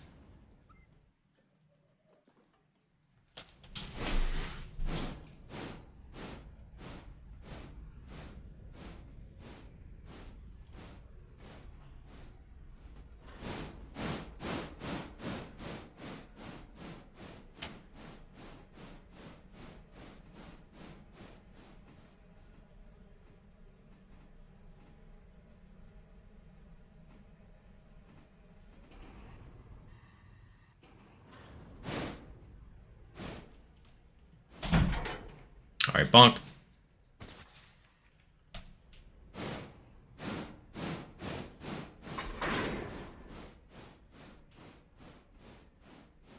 When I made the Halloween special, I watched over it and found nothing wrong, so I uploaded it, but when I watched it before the scheduled release, I found that some of my voiceovers were missing. Dude, I had that happen, and that's actually something really... I found... I found a new technique for fixing that problem. Simple. It's called, just place all of the voiceovers and all the audio before you actually start editing each and every little bit. Because what happened was, I was editing down next week's video, right? Because, you know, I'm trying to do each video 1 week in advance right now, so that we can have more special things for members, right?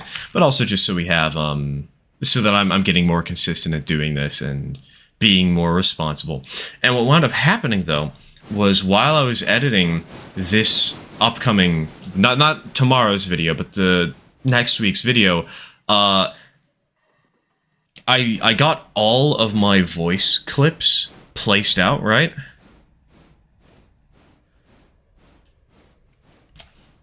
Well, what wound up happening was, because of that,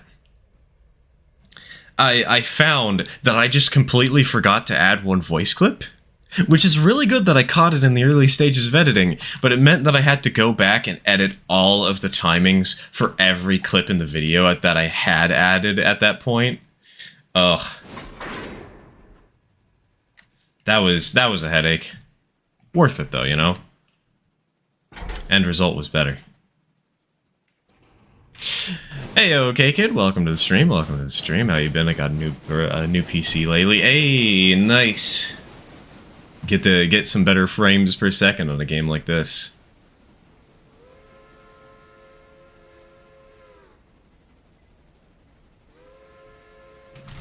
Oh, hello.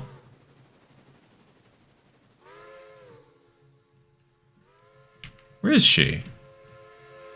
There she is.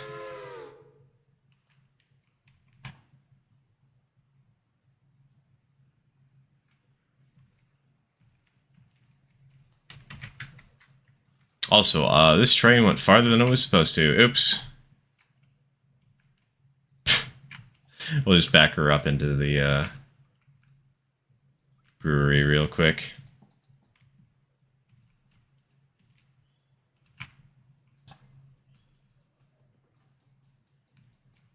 I always end up taking breaks when I'm editing, consisting of just watching what I've already made, so I'm basically constantly reviewing it. Yeah, that's another trick that I've picked up too.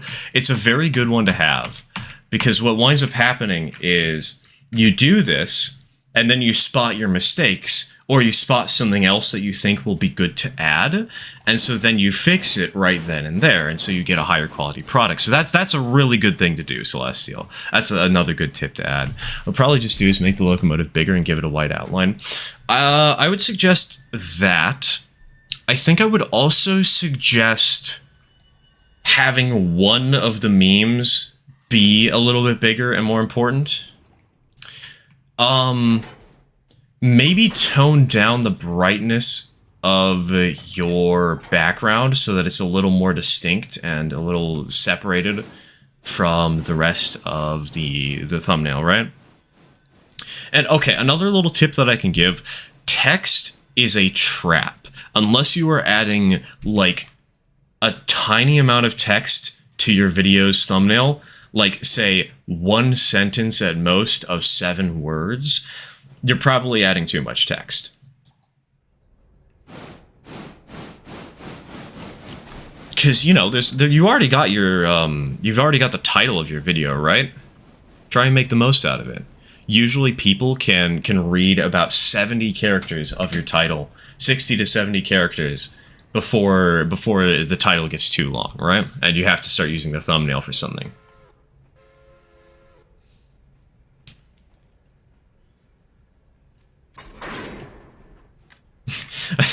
This was just a sort of general tip that I kind of remembered now, and I'm going on a tangent, and I really want to talk about this, even though it feels like I'm just specifically spiting Celestial by discussing this in a way. I don't mean to. I have this hyperfixation now, and I must satisfy my urge to discuss the thumbnail stuff.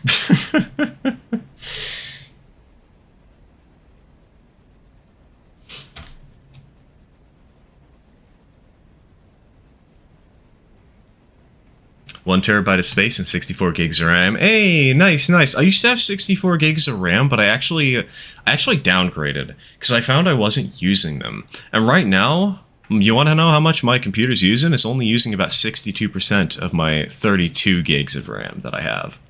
64 I found is just a little too much overkill, and it was better to up the speed of the computer than to up the amount of RAM that I had. Terabyte of space is always good, though. Terabyte of space is excellent. While I was able to fix it, I failed to remove an echo from laying an audio clip over itself, so that is now there forever and always. Woohoo! I love it when that happens. Irreversible damage.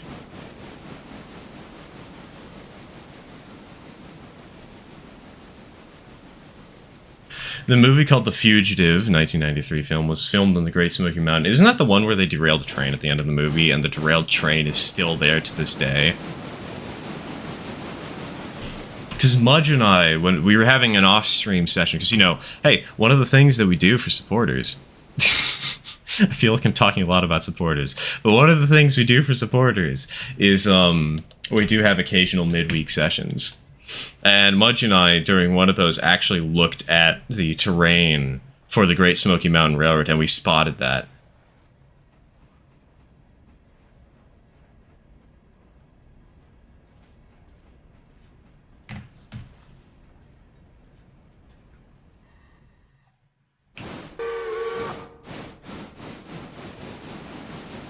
Alright, I think...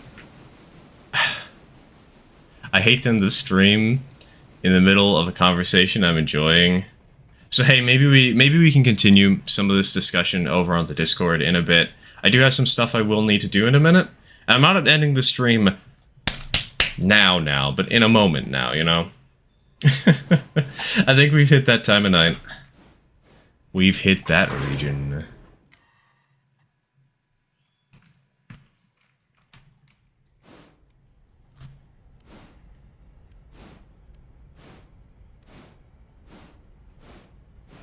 But hey, I'll probably continue talking about thumbnails and stuff a little bit over on the Discord. Just content creation. Perhaps, mayhaps, maybe.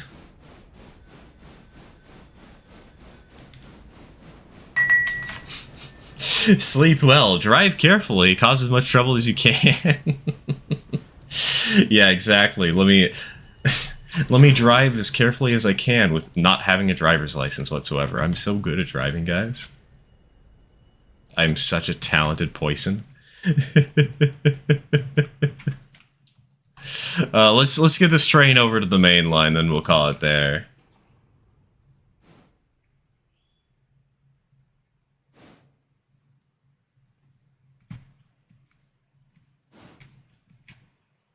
Surprised we didn't get a hotbox. That thing was very low. I mean, admittedly, we weren't running it for that long, but still, I was kind of surprised.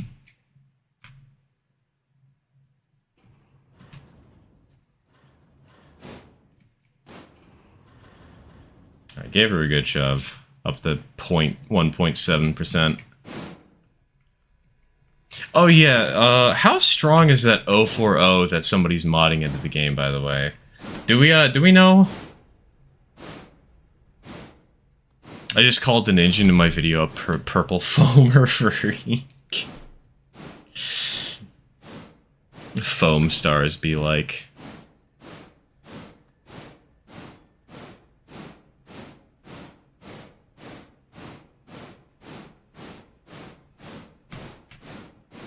I do like the name on the railroad I use.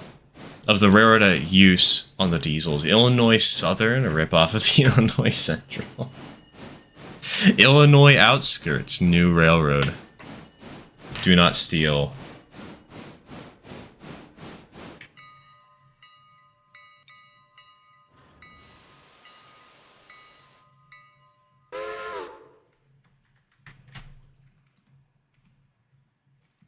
How many passengers we got? 172, most going to Dillsboro. Damn, jeez, wow. It's a lot of people going to Dillsboro today. We'll have to deal with that next stream, I guess.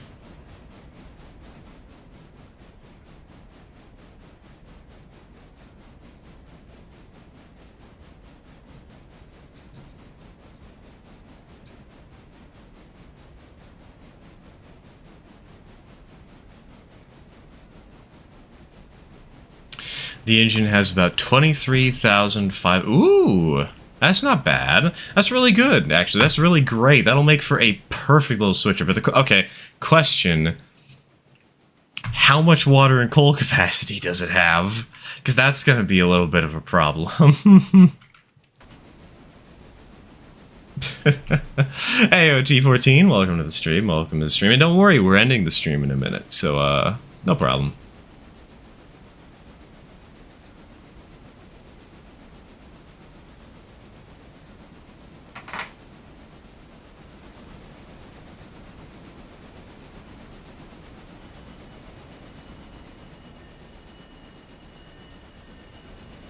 Thursday I'll be trying to play saxophone. Good luck!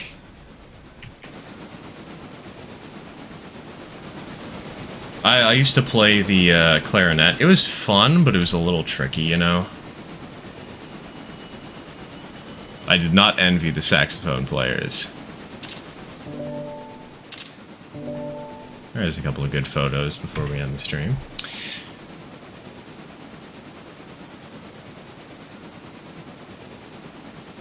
Better ask your question fast, T14. How did you add the custom track in Jazz? If mod names, if any, are used, I guess. Just wondering. I added it. Yeah, I just used mods. They're available on... Oh, God. The face is lagging. They're available on Nexus. At least the ones that I'm using are. Except for the Dillsboro one. That one's not here. Nor the ELOY. But generally speaking... you find track mods in Nexus and you use Railloader and you use whatchamacallit, Unity Mod Manager for train mods and whatnot. Any name. There is Upper Cowie, there is Mudge's Ela Brewery, or the Ela Brewery, I don't remember what it's called. There is Silva Interchange Terminus. Those are the three that I know of that we are using on this particular save. Among others. Alright, we are over here. We are by the main line. I think this is the perfect place to call it quits for the day. I hate how much my face is lagging. Why is it like this? What are you doing? Alright, take care everybody. I will try and continue the conversation about content creation in general for a little bit. It might take a while for me to respond, though, because I do have something I need to do immediately after the stream. But I will see you all next week for the last stream for a little bit, because I am going on vacation. So, take care, everybody. Cheers, folks. Thanks for tuning in.